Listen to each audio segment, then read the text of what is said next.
Hi viewers, welcome to BS talk show. నేను మీ బుర్రా శ్రీనివాస్.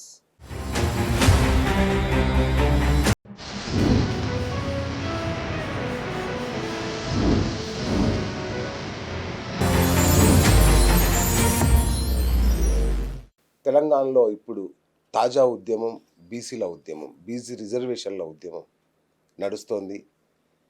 తాజాగా అసెంబ్లీలో కూడా బీసీ రిజర్వేషన్ బిల్లుకి ఆమోద ముద్ర పడింది. ఈ నేపథ్యంలో బీసీలు సంతోషంగానే ఉన్న ఒక చిన్న విషయంలో వాళ్ళు ఇంకా కూడా కన్సర్న్ చెప్తున్నారు. ఏంటంటే ఈ యొక్క ఈడబ్ల్యూఎస్ అనే ఒక కోటా ద్వారా మాకు రావాల్సిన ప్రయోజనాన్ని మళ్ళీ అగ్రవర్ణాలు ఎత్తుకెళ్తున్నారు. వాళ్ళు ఓపెన్ కోటాలో మళ్ళీ ఈడబ్ల్యూఎస్ కోటా అని చెప్పి వాళ్ళు ఏమాత్రం పోరాడకుండానే, అంటే ఎస్సీ ఎస్టీలు ఓ 30-40 ఏళ్ళు, బీసీలు ఓ 60-70 ఏళ్ళు పోరాడి తెచ్చుకున్న వాటిని వాళ్ళు అలా అనుకొని ఇలా తెచ్చేసుకున్నారు. ఎందుకంటే వాళ్ళు అధికారంలో ఉన్నారు కాబట్టి. మరి ఈ యొక్క ఈడబ్ల్యూఎస్ కోటాను రద్దు చేయాలి అనే డిమాండ్ ఊపందుకుంది ఇప్పుడు. మరి ఈ నేపథ్యంలో దాదాపు 2 దశాబ్దాల పాటు కొట్లాడి ఈడబ్ల్యూఎస్ కోటా, అంటే అగ్రవర్ణాల్లోని పేదలు అనే ఒక రిజర్వేషన్ 10% సాధించిన వ్యక్తి ఇవాళ మనతో ఉన్నారు. వారు వల్లభరెడ్డి రవీందర్ రెడ్డి గారు.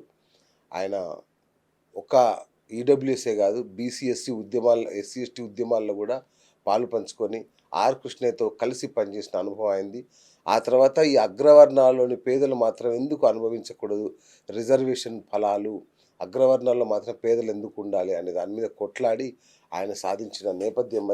మరి ఈ ఈడబ్ల్యూఎస్ కోటా మీద తీవ్ర నిరసన వ్యక్తమవుతున్న నేపథ్యంలో మరి ఆయన ఏమనుకుంటున్నారు, ఈ ధోరణిని ఎలా చూస్తారని తెలుసుకుందాం.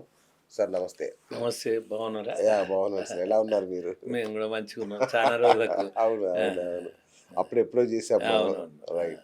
సో మరి బీసీలు మీ మీద చాలా ఆగ్రహంగా ఉన్నారు. మల్లన్న రూపంలో మీకు తీవ్ర ప్రతిఘటన ఎదురవుతుంది రెడ్లకి అలాగే ఈడబ్ల్యూఎస్ కోటాకి.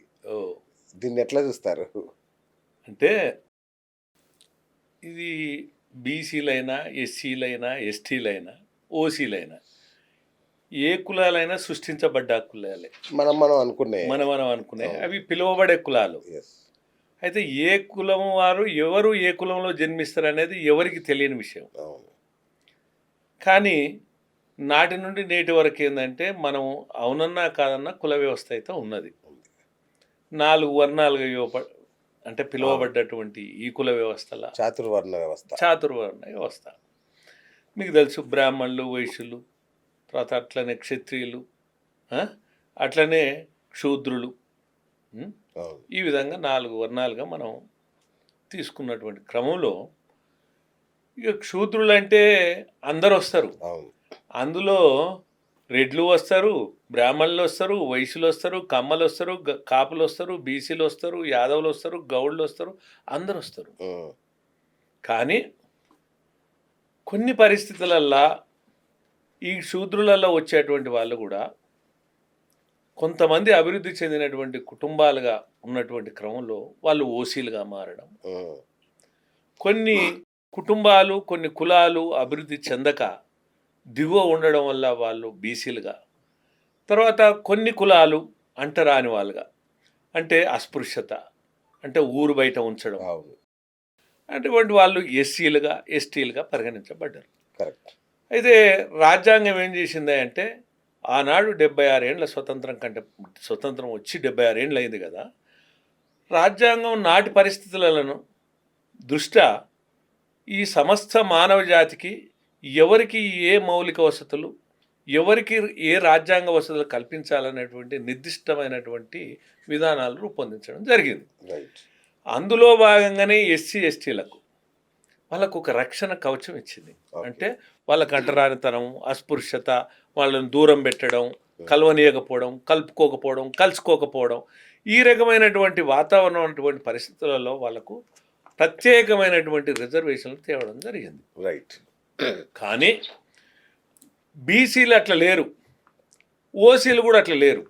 అంటే ఊరు బయట ఉన్నది, ఊరు బయట ఉంచింది, ఊరు బయట ఉన్నది ఎస్సీలు, ఊరు బయట ఉన్నది ఎస్సీలు ఎస్టీలు అయితే ఊరు బయట ఉంచిన దాంట్లో నేపథ్యంలో ఓసీలు ఉన్నారు, బీసీలు ఉన్నారు. ఉమ్. ఊళ్ళో అంటే ఊళ్ళో ఉన్నారు కదా, అవును అవును అవును. ఒక యాదవ్ అయినా, ఒక కమ్మర్ అయినా, ఒక గౌడ్ అయినా, ఒక కాప్ అయినా, ఒక రెడ్డి అయినా, అందరు ఊళ్ళో ఉన్నోళ్ళే కదా. అవును అవును.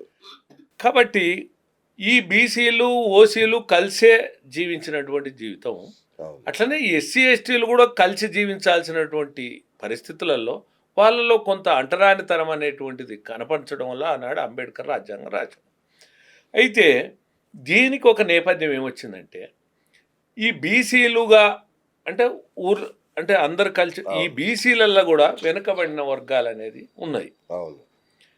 ఈ వెనుకబడిన వర్గాలు ఆనాడు 1931 నుంచి సరే ఎస్సీలు, ఎస్టీలు, బీసీలు, ఓసీలు ఇట్లా పరిగణించబడుతున్న క్రమంలో 1931లోనే ఏంటంటే సపోజు రెడ్లు, అవును.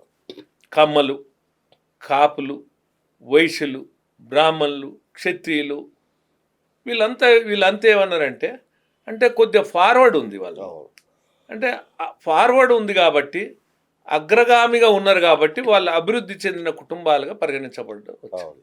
కానీ అదేవిధంగా కొంతమంది వెనుకబడి కూడా ఉన్నారు. ఉమ్. వెనుకబడి కూడా ఉన్నారు. ఆ వెనుకబడినటువంటి వాళ్ళు వెనుకబడిన వర్గాలుగా ఉన్నారు. అవును. కానీ ఈ వెనుకబడిన వర్గాలకు ఒక సుస్థిరమైన ఒక నిర్దిష్టమైనటువంటి రాజ్యాంగం రచించలే. పిలువబడుతున్నారు. అవును. పిలువబడుతున్నారు. అయితే 1951లో కుల జనగణన అంటే జనగణన జరిగింది. జనగణన జరిగింది. రైట్. ఈ జనగణన జరిగినప్పుడు ఆ జనగణనతో పాటు కులాలను కూడా లెక్కించడం జరిగింది. 31లో లెక్కించడం జరిగింది. 1951లో కూడా ప్రతి 10 సంవత్సరాలకు చేసే పని. ఓకే. 51లో కూడా లెక్కించినప్పుడు ఏముందంటే ఆనాడు 2399 బీసీ కులాలు ఉన్నాయి. 2399 బీసీ కులాలు ఉన్నాయి. రైట్. ఈ 2399 కులాలు బీసీ కులాలు అయితే ఈ కులాలు ఏవైతున్నాయో ఆనాడు జనగణనలో అంటే డిస్క్లోజ్ చేయకపోవడం, అంటే జనగణన చేసి డిస్క్లోజ్ చేయలేదు ఈ కులం ఈ కులం ఈ కులం. కానీ 2399 కులాలు బీసీ కులాలు వెనుకబడిన వర్గాలుగా ఉన్నాయి అనేది తేల్చడం జరిగింది. ఆ తర్వాత క్రమంలో అట్లనే ప్రతి 10 సంవత్సరాలకు జనగణన జరుగుతూనే ఉంది. ఇది ఏమైందంటే 1992లో వచ్చే వరకు 1990 డిసెంబర్ 31కి వచ్చే వరకు ఏమైందంటే 1951 జనాభా అంటే కుల జనగణన ప్రతి 10 సంవత్సరాలకు వచ్చినటువంటి లెక్కలను ఆధారంగా చేసుకుంటే 3743 కులాలు అయినాయి బీసీ కులాలు. 2399 3743 కులాలు అయినాయి. రైట్. అయితే 1955లో కేల్కర్ కమిషన్ తేల్చింది 2399 కులాలని. కేల్కర్ కమిషన్. ఓకే. 1955లో. రైట్. తర్వాత ఈ 3743 కులాలు ఏవైతున్నాయో ఈ కులాల వాళ్ళు కూడా వెనుకబడిన వర్గాలు కదా అనేటువంటి దాంట్లో వాళ్ళ పోరాటం కొనసాగించుకుంటూ వచ్చినటువంటి పరిస్థితుల్లో మండల్ కమిషన్ ఉద్యమం ఉవ్వెత్తున సాగింది యావత్ భారతదేశం. అప్పుడు రాజ్యాంగం కల్పించుకొని అంటే ప్రభుత్వాలు కల్పించుకొని ఒక నిర్దిష్టమైనటువంటి రిజర్వేషన్లు అమలు చేయడం జరిగింది. రైట్. ఆ రిజర్వేషన్లు ఏంటంటే బీసీలకు 27% విద్య ఉపాధి 27% రిజర్వేషన్లు అనేది చేయడం జరిగింది. రైట్. అంటే చట్టసభలు ఏమి ఇవ్వలేదు కానీ విద్యా ఉపాధిలో ఇచ్చారు. ఓకే. ఆ 27% రిజర్వేషన్లు ఇచ్చిన తర్వాత 92లో ఏమైందంటే ఈ రిజర్వేషన్ల మీద కూడా యూనియన్ ఆఫ్ గవర్నమెంట్ ఇండియా అంటే ప్రభుత్వానికి భారత ప్రభుత్వానికి వ్యతిరేకంగా ఇందిరా సాహ్ని కేసు నడిచింది. ఓకే. 92లో. ఓకే. ఆ ఇందిరా సాహ్ని కేసు నడిచినప్పుడు ఏమైందంటే అసలు రిజర్వేషన్లు ఎవరికి ఇవ్వాలి ఎవరికి ఇవ్వకూడదు, అసలు అర్హులు ఎవరు అనర్హులు ఎవరు అంటే మనం ఏమనుకుంటున్నామంటే కులాలు కులాలు కులాలు అంటే కులాలు కాదు, వర్గాలు. వర్గాలు అంటే బ్యాక్వర్డ్ క్లాసెస్ అంటే తరగతులు అంటే వెనకబడిన తరగతులకు ఎవరు వస్తారు ఆ వెనకబడిన తరగతులలో కొన్ని పారామీటర్స్ తోటి నిర్దేశించడం జరిగింది. ఏది union of government India Indira Sahani కేసులో ఒక తీర్పు కూడా ఇవ్వడం జరిగింది. మీకు ఎందుకంటే ఇది యావత్ తెలంగాణ ప్రజలకు తెలియాలి, భారత ప్రజలకు కూడా ఈ రిజర్వేషన్ల విధానం ఏంది, ఇది ఏందనేది తెలవాలి. తెలిస్తే ఏంటంటే దీంట్లో అసలు రిజర్వేషన్లు అందరూ ఏమనుకుంటున్నారంటే మా జనాభా ఉంది, జనాభా నిష్పత్తిలో రిజర్వేషన్లు అని అనుకుంటాం. అది తప్పు. మేము ఎంత ఉంటే మాకంత, మేము ఎంత ఉంటే మాకంత. అంటే రిజర్వేషన్లు అనేది అసలు రిజర్వేషన్లు అనేది ఏంటంటే అవకాశం దక్కని వారికి, అవసరం ఉన్నవారికి, ఆదుకోవాల్సిన వారికే రిజర్వేషన్లు. అంటే ఇది రాజ్యాంగం ఇచ్చేటువంటి, రాజ్యాంగం ద్వారా సంక్రమించినటువంటి ఫలాలు. ఈ ఫలాలు ఇప్పుడు టాటా బిర్లాకి అందాలా? సపోజ్ టాటా బీసీ అనుకుందాం, బిర్లా బీసీ అనుకున్నాం, అదాని బీసీ అనుకుందాం, అంబానీ బీసీ అనుకుందాం. అయితే ఇప్పుడు అదాని అంబానీ కూడా బీసీలకు వస్తాడు కాబట్టి మా జనాభా ఇంత ఉంది కాబట్టి ఆ రిజర్వేషన్లు అదానికి, అంబానీకి, టాటాకు, బిర్లాకు XYZ నేను ఎగ్జాంపుల్ చెప్తాను. ఇది సమాజానికి అర్థం కావడానికి చెప్తున్నా. కాబట్టి ఈ రిజర్వేషన్లు అట్లా అందడానికి వీల్లేదు అని ఏం చేశారంటే ఇందిరా సహాని కేసులో నేను ఇది చదివి కూడా వినిపిస్తా. గౌరవనీయులు జస్టిస్ SR పాండ్యన్ ఏమన్నాడంటే రాజ్యాంగాన్ని దుర్వినియోగం చేసే అధికారం ఎవరికి లేదు. ఓకే, రాజ్యాంగ ఫలాలు అర్హులైన వారికే అందాలే. అంటే అర్హులైన వారంటే శాస్త్రీయంగా అధ్యయనం చేసి ఎవరు అర్హులో వారికే అందాలి. అనైతికంగా, వంశపారంపర్యంగా, ఏకస్వామ్యంగా, నిరంతరంగా, అధర్మంగా ఎప్పుడు ఒకే కులానికి కానీ ఒకే వర్గానికి కానీ రాజ్యాంగ ఫలాలు అందడానికి వీల్లేదు. ఓకే, ఒకవేళ అలా అందితే ఇది రాజ్యాంగాన్ని దుర్వినియోగం చేసినట్లయితుంది, రాజ్యాంగ స్ఫూర్తికి వ్యతిరేకమవుతుందని 1992లో ఇందిరా సహాని కేసులో నిర్దేశించి ఈ తీర్పు ఇవ్వడం జరిగింది. అంటే మనం ఎవరు నడుచుకున్నా రాజ్యాంగాన్ని బట్టే కదా నడుచుకునేది. అంతే కదా. మరి రాజ్యాంగం వల్ల ఏం చెప్తుంది? అర్హులకే ఇవ్వాలంటుంది. అవును కదా. మరి అర్హులను తేల్చాలి కదా. ఇప్పుడు శాస్త్రీయంగా తేల్చాలి కదా ఎవరు అర్హులు ఎవరు అనర్హులు. అంటే మీరు చెప్పేది ఆర్థికంగా, అంటే ఆర్థికంగానే కాదు, విద్య పరంగా కానీ, ఉపాధి పరంగా కానీ, సోషల్ అంటే సామాజిక వెనుకబాటు కూడా. ఎగ్జాక్ట్లీ, అసలు సామాజిక వెనుకబాటు అనేది ప్రధానం. సామాజిక వెనుకబాటు కూడా అదే ప్రధానం. అంతే కదా. అంతే సామాజిక వెనుకబాటు, ఆర్థిక వెనుకబాటు అది కామన్. అయితే వీటి బేస్లా ఈ పారామీటర్స్ తీసుకొని రిజర్వేషన్లు రూపొందించింది. రైట్. ఈ రూపొందించినటువంటి రిజర్వేషన్లు శాస్త్రీయంగా అధ్యయనం చేయడానికి ఒక డెడికేషన్ కమిషన్కి అధికారం ఉంటుంది. ఓకే, అట్లా చేసి రిజర్వేషన్లకు అర్హుల జాబితాను తయారు చేయాలి. అప్పుడే ఏమన్నారంటే మండల్ కమిషన్లే కానీ ప్రతి 20 సంవత్సరాలకు, ఇది బీసీల విషయం వల్లనే నేను చెప్తున్నా, రైట్, ప్రతి 20 సంవత్సరాలకు దీన్ని పునఃసమీక్షించాలని అన్నారు. ఓకే, అంటే సమీక్షించాలంటే అర్థమైందంటే కులాలను తీసేయడం లేదా కలపడం, కులాలను తీసేయడం లేదా కలపడం, యథావిధిగా ఉంచడం. అంటే తొలగించే అధికారం ఉంటుంది, కలిపే అధికారం ఉంటుంది, యథావిధిగా ఉంచే అధికారం ఉంటుంది, ఏదైనా చేయొచ్చు. ఇది చేయాలని ఉంది. అంటే ఏ ప్రభుత్వాలు కానీ ఈ ప్రక్రియ మొదలుపెట్టినప్పుడు ఫస్ట్ శాస్త్రీయంగా ఇది చేయాలి. అవును. కానీ దీనిని ప్రభుత్వాలు, రాజకీయ పార్టీలు ఓట్ల కొరకు కొంగజపాలు చేస్తూ కుల విద్వేషాలను రెచ్చగొడుతురని నేను చెప్తున్నా. ఎందుకంటే ఇప్పుడు కుల సామరస్యం ఉన్నటువంటి మన దేశంలో, మత సామరస్యం ఉన్నటువంటి మన దేశంలో ఈ రకమైనటువంటి వాతావరణం రావడం వల్ల కులాల మధ్య అంతరంగాలు పెరుగుతాయని అంటున్నాను నేను. ఓకే సార్, ఒక్క మాట, మనం స్కూల్లో వేయగానే మన సర్టిఫికెట్లో మీరు ఏ కులం అని ఫస్ట్ అడుగుతారు. అవును. హాస్టల్లో వేయగానే SC హాస్టలా, BC హాస్టలా, OC హాస్టలా అక్కడే డివైడ్ చేస్తారు. అవును. అంటే మన సమాజం మీరు వద్దన్నా, అవునన్నా, కాదన్నా, అంగీకరించినా అంగీకరించకపోయినా ఏ టాప్ టు బాటం కులం ఆధారిత సమాజం మనది. కులం ఆధారంగా నిర్మించారు. అది ఏ పద్ధతిలో తీసుకున్నా, అంబేద్కర్ గారు చేసిందైనా అదే, ఇప్పుడు రాజ్యాంగం నడుస్తుందైనా మన పెద్దలు చేస్తుందైనా అదే. మరి కులం కాదు అని ఎలా అంటారు? ఇక్కడనే ఉంది. మీరేమంటారు? అంబేద్కర్ గారు కులరహిత సమాజం నిర్మించాలన్నాడు, కులతత్వం పోవాలన్నాడు, సమానత్వం రావాలన్నాడు. అందుకనే అంబేద్కర్ గారు బౌద్ధిస్ట్గా మతం బౌద్ధిస్ట్గా తీసుకున్నది అందుకే. అంటే కులాలను ఇష్టం లేకనే. అయితే కాకపోతే ఏమన్నాడంటే ఆనాడైన అంబేద్కర్ రాసినటువంటిది వెనుకబడిన అందుకనే రాజ్యాంగం వల్ల ఆర్టికల్ 16లా ఏమన్నారంటే ఫలితం పొందని, ప్రయోజనం అందని, వర్గానికి ఫలితం అన్నాడు. నా కులం నీ కులం అని చెప్పలే. ఫలితం పొందని, ప్రయోజనం అందని వర్గానికి ఫలితం చేకూర్చు అన్నాడు అంబేద్కర్ గారు. అంటే దాని అర్థం ఏంది? కులం ఎక్కడ ప్రస్తావన లేదు, ఎక్కడ లేదు. కానీ అస్పృశ్యత, అంటరానితనం అనేది 2 వర్గాలకు ఉన్నది. అది ఎస్సీలకు, అది ఎస్టీలకు. కాబట్టి వాళ్ళను ప్రత్యేక తరగతులుగా పరిగణించి వాళ్ళకు ప్రత్యేకమైనటువంటి రాజ్యాంగ రక్షణ కవచం ఇచ్చారు. అది వాస్తవం కూడా, ఆనాడు ఇవ్వడం కూడా కరెక్టే అది, ఎందుకంటే ఆ సందర్భంలో.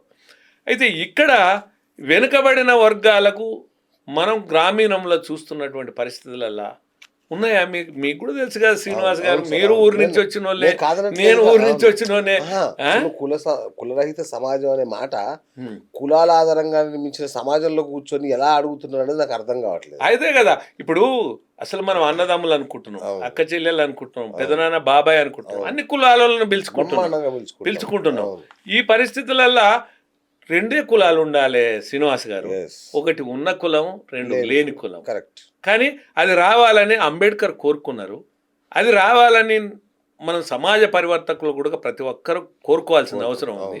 కానీ దురదృష్టం ఏంటంటే స్వాతంత్రం వచ్చిన 76 సంవత్సరాల తర్వాత కూడా కులరహిత సమాజాన్ని నిర్మించాల్సినటువంటి మనము ఈనాడు కులాల గురించి మనం చర్చించుకుంటున్నాం అంటే చాలా ప్రమాదకరమని. హక్కుల కోసం పోరాటం, హక్కుల కోసం పోరాటం అంటే ఇవి నిజమే.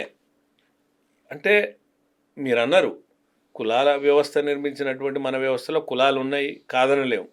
కానీ ప్రతి కులాలకు ఆత్మగౌరవం ఉంటుంది, కాదనలేము. ఆత్మాభిమానం ఉంటుంది, కాదనలేము. కానీ ఎదుటి కులాలను ద్వేషించడం ఎక్కడిది? మనకు ఎవరిచ్చారు అధికారం? ఎదుటి కులాలను దురాభిమానంతో చూడడం మనకెవరిచ్చారు అధికారం? లేదు కదా. మన కుల ప్రయోజనాల కొరకు కొట్లాడడం తప్పేం లేదు. మరి ఎదుటి కులాలను హక్కులను కాలరాసే అధికారం ఏమో మనకెక్కడిచ్చాను? ఇప్పుడు తీన్మార్ మల్లన్న విషయం తీసుకున్నాం. ఆయనకి ఒక రెడ్డి మెసేజ్ చేశాడు, మీరు మా రెడ్ల ఉచ్చదాగండ్రా అని. దాని మించే కదా ఇష్యూ వచ్చింది. అంటే రెడ్లలో ఇంకా ద్వేషభావం ఉందా కింది కులాల మీద? అట్లనే భావించాలా? ఇప్పుడు రెడ్లల్లా అంటే దొరలు అది ఇంకా తెరలు తొలగవా? అంటే ఇప్పుడు మీరు అన్నది, మీరు నేనైనా గ్రామీణ వాతావరణం నుంచి వచ్చినాం. అవును. నాకు తెలిసి అయితే మా దగ్గర ఎస్సీలు, మా గ్రామంలో నేను పుట్టినోళ్ళు, మా ఇంట్లో కూర్చొని మా నాన్న పక్కన కూర్చొని ఒకే అంటే పక్క పక్కన కూర్చొని తినేవాళ్ళు. మా ఇంటి ముచ్చట చెప్తున్నా. అంటే ఆయన కీర్తిశేషులు కలకొండ మల్లయ్య అని ఎస్సీ, చనిపోయిండు జస్ట్ కొద్ది ఇటీవల కాలంలో. అంటే మేము అంటే నేను ఇంకా ఎస్సీలనే మేము అట్లున్నామంటే ఇక బీసీల అంటే నేను నా నేపథ్యం చెప్తున్నా. నా నేపథ్యం చెప్తాను. చెప్పండి. మాది ఇప్పుడు భూపాలపల్లి జిల్లా చిట్యాల. ఓకే. మా ఇంటి చుట్టూ ఒక 5 గడీలు ఉంటాయి. మా ఇంటి చుట్టూ ఒక 5 గడీలు ఉంటాయి. నేను చూసాను, నా కళ్ళతో చూశాను.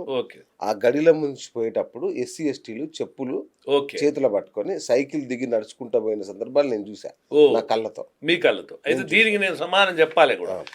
ఎందుకు చెప్పాలంటే మన దేశం అంటే బ్రిటిష్ వాళ్ళు పాలించిన క్రమంలో ఇక్కడ ముస్లిం అంటే మొఘళ్ళు, నిజాములు, కుతుబ్షాలు, రకరకాల చక్రవర్తులు పాలించారు మన రాష్ట్రాలు, మన దేశాన్ని. అంటే ఇదంతా కూడా బ్రిటిష్ వారి ఆదేశానుసారము ఇక్కడ నిజాములు పరిపాలించారు. ఈ నిజాములు అనేవారు ఏం చేశారంటే, ఇది చాలా తెలవాలి పబ్లిక్ కూడా, కొత్వ అంటే వాళ్ళకి ఏమందంటే కొద్దిగా అధికారం ఇచ్చారు. వారిని ఏమంటాం అంటే జమీందారులని, అంటే మరి అంటే కొన్ని కుటుంబాలకు అంటే వేళ్ళ మీద లెక్క పెట్టే సపోజ్ ఊర్లో 1000 ఇండ్లు ఉన్నాయనుకోండి, ఒక్కరికి పెత్తనం ఇచ్చిండు అనుకోండి. అంటే బ్రిటిష్ వాళ్ళు ఎట్లా చెప్పిండో నిజాం రాజు అట్లా చేసేది, నిజాం రాజు ఎట్లా చెప్పిండో ఈ దొర కూడా అట్లే చేసేది. ఇది అప్పటి ముచ్చట నేను చెప్తున్నా. అట్లా కొన్ని కుటుంబాలు గడియలు ఉన్నటువంటి మాట కూడా, అంటే మనం యథార్థం మాట్లాడుకోవాలి, ఈ సమాజానికి యథార్థమే తెలవాలి. అయితే గడియలు ఉన్నటువంటి కుటుంబాలు నాడు కొన్ని ఉన్న మాట కూడా వాస్తవం. కానీ ఇప్పుడు మీరు స్వాతంత్రం వచ్చిన తర్వాత క్రమంలో దినదినాభివృద్ధి చెందుతున్నటువంటి పరిణతి చెందుతున్నటువంటి పరిస్థితులలో మీరు అదే గడియలు ఇప్పుడు ఊర్లలో చూస్తురా? నేను మిమ్మల్ని సూటి ప్రశ్నిస్తున్నా. అప్పుడున్న గడియలు ఉన్నాయా చెప్పండి? లేవు కదా. అన్నలు ఎత్తుకపోయారు అన్నలు రైట్. అందుకనే ఇప్పుడు ఎప్పుడైనా కూడా ఆనాడు నక్సల్ బరి ఎందుకు వచ్చిందంటే, ఏదైతే అణచివేత ఉంటుందో అక్కడనే తిరుగుబాటు ఉంటుంది, ఎక్కడనైతే వివక్షత ఉంటుందో నిర్లక్ష్యం ఉంటుందో అక్కడనే కక్ష పెంచుకొని తిరుగుబాటు చేస్తారు. అదే రూపం వల్ల ఆనాడు నక్సలైట్లు వచ్చి గడీలు అనేటువంటి దొరలు ఎవరైతే ఉన్నారో, దొరలుగా చలామణి వాళ్ళు కూడా దొరలు కాదు, ఆ దొరలుగా చలామణి కావడానికి నిజాములు ఆ రోజు ఇచ్చినటువంటి పెత్తనం అది అట్లా చేశారు. ఆ తర్వాత గడీలు ఉన్నాయా ఇప్పుడు? మరి మనం మాట్లాడుకునేది వర్తమానంలో మాట్లాడుకోవాలి, నేటి పరిస్థితులలో మాట్లాడుకోవాలి. కాబట్టి అయితే ఇంకొకటి కూడా మీరు గమనించండి, బాబర్ నుంచి నిజాం వరకు 700 సంవత్సరాలు ఏకచక్రాధిపత్యంగా ఏలేరు ముస్లింలు. బాబర్ నుంచి నిజాం వరకు 700 సంవత్సరాలు ఏలేరు. మరి ఈనాడు వాళ్ళు ఏలితే అందరు కుబేర్లే ఉండరా? వాళ్ళు కూడా పాన్ షాపులు నడిపేవాళ్ళు, అరటి పండ్లు తోలేవాళ్ళు, లారీ క్లీనర్లు, తాపీ మేస్త్రీలు, అందరూ పేదలే ఎక్కువ ఉన్నారు ఈరోజు. కానీ ఆ నిజామును దృష్టిలో పెట్టుకొని, నిజాం కూడా కొన్ని మంచి పనులు చేసిండు, మనం చేయలేదని లేవు. కానీ ఆయన పాలన అందరూ ముస్లింలు బాగుపడలేదుగా.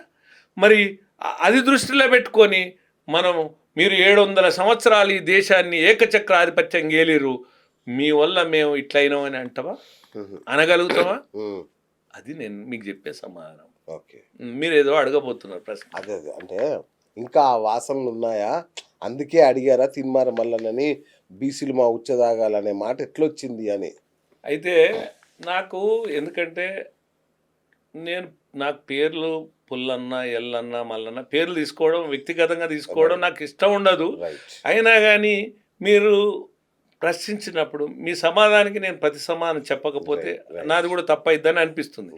ఎందుకంటే వ్యక్తిగతంగా తీర్మానం మల్లన్న అంటే ప్రశ్నించే గొంతుగా నాకు కూడా గౌరవం, అభిమానం ఉంది. ఒక ప్రశ్నించే గొంతుగా అంటే ఏ వర్గానికి అన్యాయం జరిగినా, తర్వాత ఈ సమాజంలో రుగ్మతల పట్ల ఎవరు ఏ పక్షానైనా ప్రశ్నించవచ్చు, పోరాటాలు చేయొచ్చు, దాంట్లో తప్పులేదు. కానీ ఇక్కడ ఒక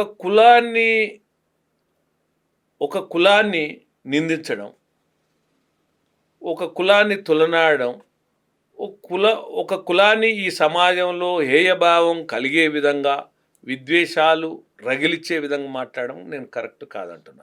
ఎందుకంటే నేను ఆయనలాగా నేను అట్లా మాట్లాడలేను, నాకు మాట్లాడలేను. ఎందుకంటే ఆయన మాట్లాడిన భాష నేను అది కూడా మాట్లాడలేను. కానీ అది కరెక్ట్ కాదంటున్నా. ఎందుకు కాదంటే మనకు దేశాల మధ్య కానీ రాష్ట్రాల మధ్య కానీ ఐక్యత దెబ్బతినడానికి వీలుండదు. అంటే ఈ కులాల మధ్య చిచ్చు వచ్చినప్పుడు కూడా ఐక్యత దెబ్బతింటుంది. ఎప్పుడైతే ఐక్యత దెబ్బతింటుందో రాష్ట్ర సమగ్రత దెబ్బతింటుంది. అంటే రాష్ట్ర సమగ్రత దెబ్బతిన్నప్పుడు అది ఏంటంటే అది అలజడిలే కదా, ఆందోళనే కదా. అది ఎంత ప్రమాదం అంటే ఇప్పుడు మీరు తుపాకులు పెట్టి కాల్చేదానికంటే బాంబులు పెట్టి పేల్చే వాళ్ళని ఏమంటారు? మీరు టెర్రరిస్టులు అంటారు, అవునా కదా? అట్లనే ఈ విధంగా సమగ్రతను దెబ్బతీసేవారు, కుల విద్వేషాలను రెచ్చగొట్టేవారు, వారు కూడా టెర్రరిస్టుల కంటే ప్రమాదం అని చెప్తున్నా. వారని కాదు, నేను ఒక వ్యక్తి గురించి మాట్లాడతాను. ఎవరు మాట్లాడినా, నేను మాట్లాడినా ఈ సమాజంలో కుల విద్వేషాలను రెచ్చగొడితే ఇది టెర్రరిస్టుల కంటే ప్రమాదం. వీరి మీద ప్రభుత్వ బాధ్యతగా ఉంది. ఎందుకంటే కఠిన చర్యలు తీసుకోవాలి. ఎందుకంటే ఇది వారనొచ్చు, ఇంకోరనొచ్చు. నేను కూడా అనడానికి వీల్లేదు. ఇప్పుడు ఇంకో కులాన్ని నేను కూడా ద్వేషించడానికి లేదు. ఇప్పుడు అసమానతలు ఉంటే అడగవచ్చు, అవకాశాల కొరకు నేను కొట్లాడొచ్చు. కానీ ఈ రకంగా మాట్లాడినటువంటి భాష కరెక్ట్ కాదని నేను అంటున్నాను. Okay, right. అదే అంటున్నాను. అంటే ఇప్పుడు ఆయన ఈడబ్ల్యూఎస్ కోటాను రద్దు చేయాలని కోరుతున్నాడు ఆయన. దాన్ని ఏమంటారు మీరు? అయితే ఏదో సామెత ఉన్నట్టు అయిపోయింది ఇప్పుడు, అటుపోయి ఇటుపోయి. ఇప్పుడు 76 ఏండ్ల నుంచి మీరు చూస్తున్నారు, మనుషులు అందరు మనుషులే కదండి, వాళ్ళు ఎస్సీలైన మనుషులే, ఎస్టీలైన మనుషులే, బీసీలైన మనుషులే, ఓసీలైన మనుషులే. కాకపోతే కొంచెం ఎక్కువ మనుషులా? నేను అదే అడుగుతున్నా, అందుకే చెప్పబోతున్నా.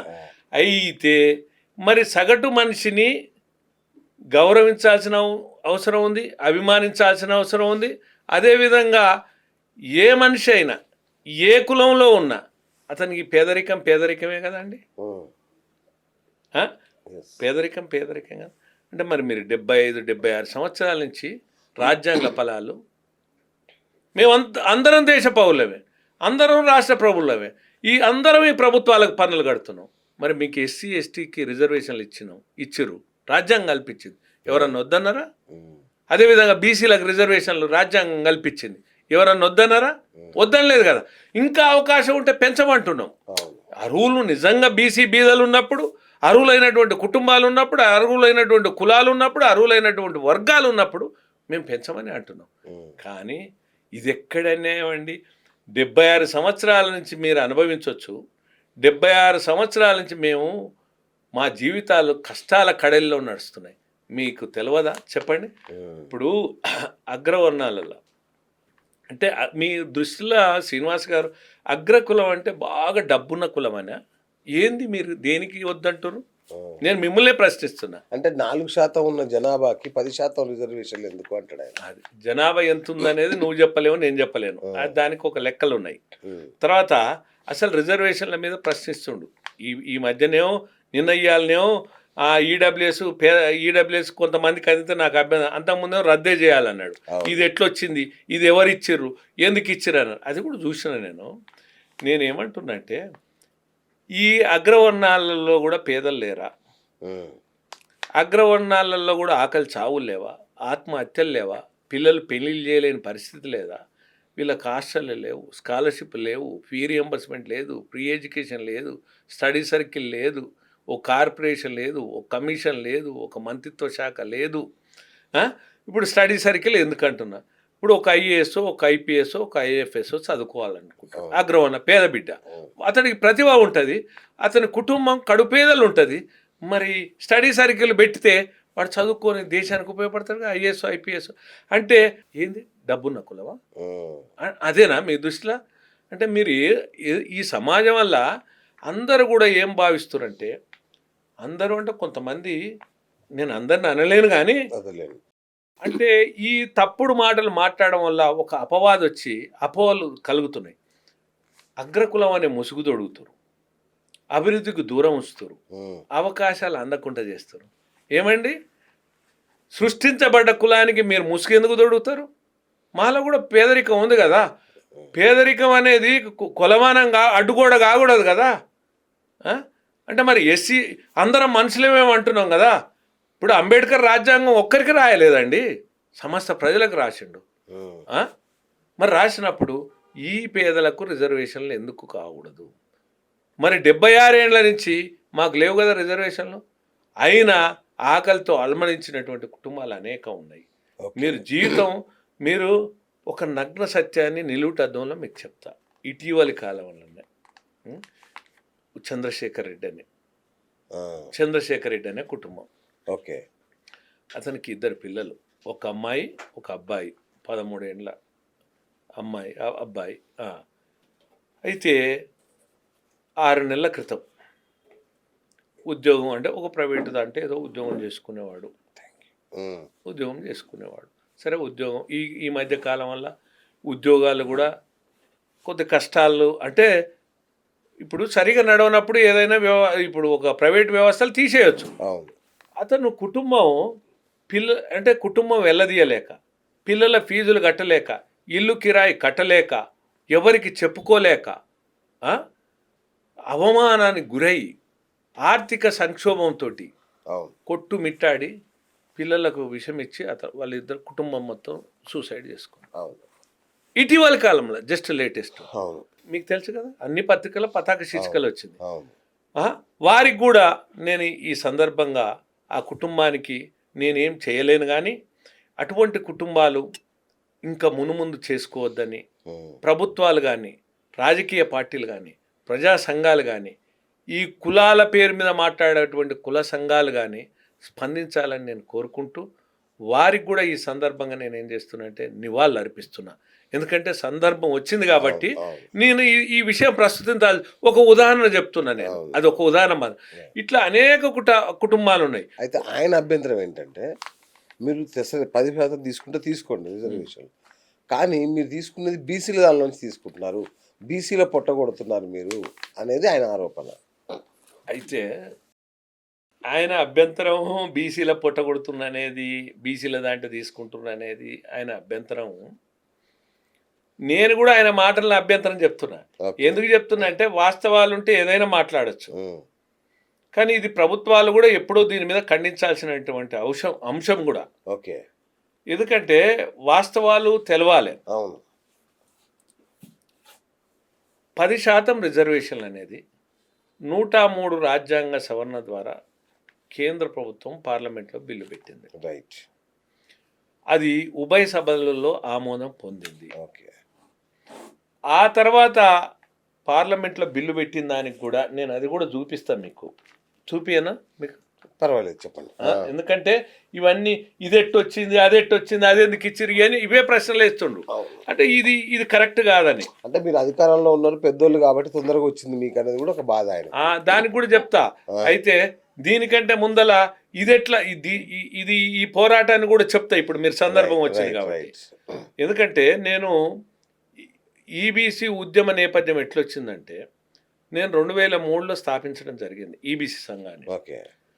అంతకంటే ముందు నేను ఎస్సీ, ఎస్టీ, ఎంఆర్పిఎస్, తర్వాత బీసీ హక్కుల కొరకు పోరాడేవాడిని.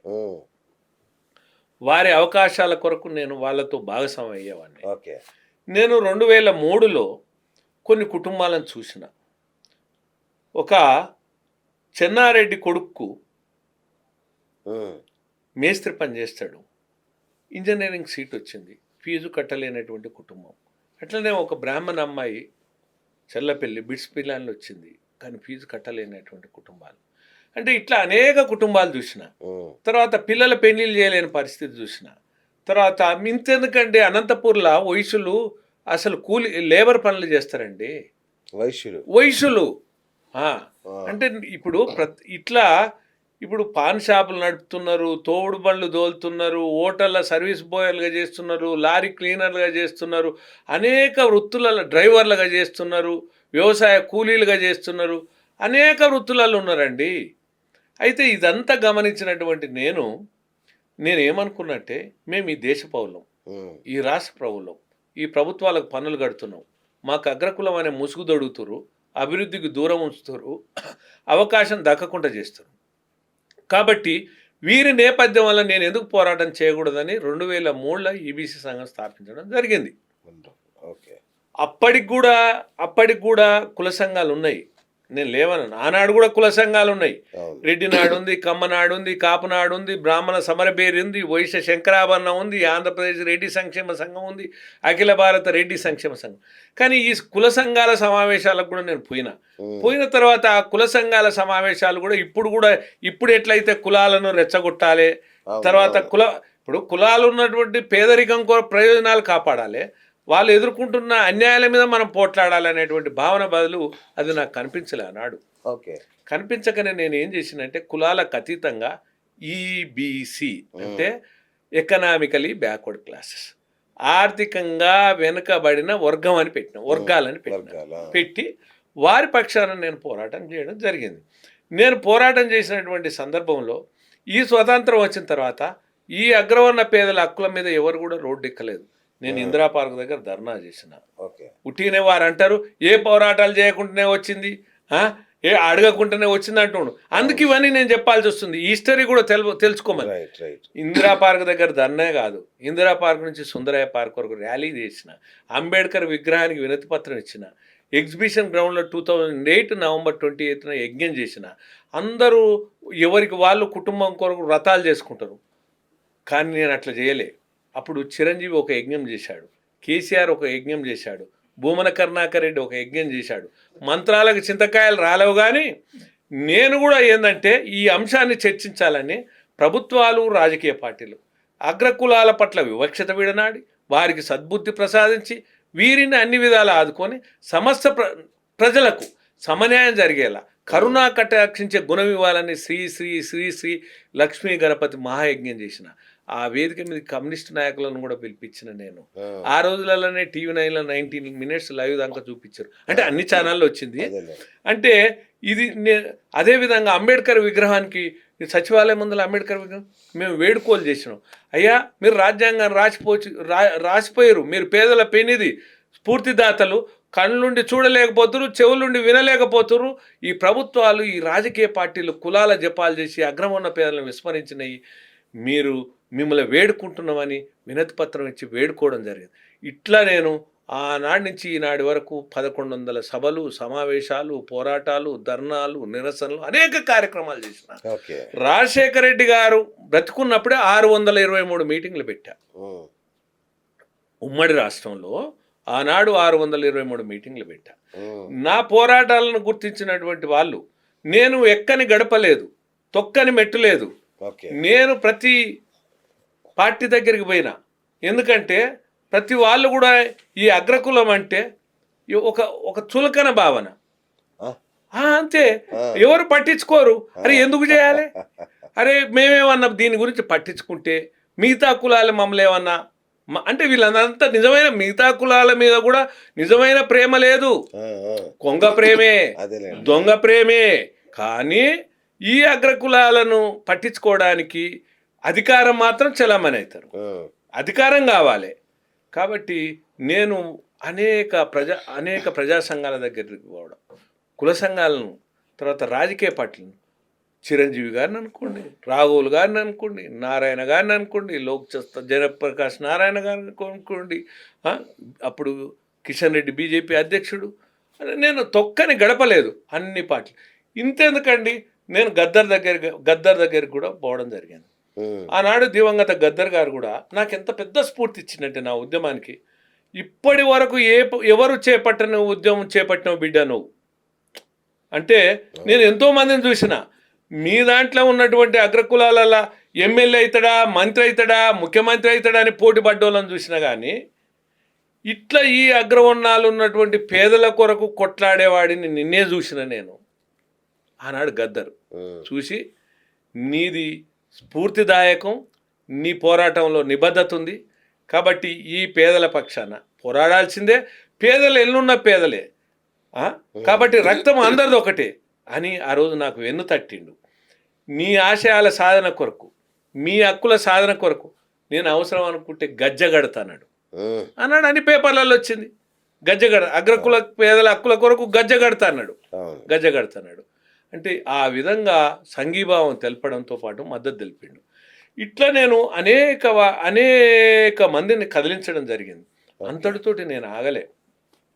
నేను ఆనాడు రాజశేఖర రెడ్డి గారి దగ్గరికి, ముఖ్యమంత్రిని గెలవాలంటే రాజశేఖర రెడ్డి గారి దగ్గర ఈజీ అండి ఆ రోజు.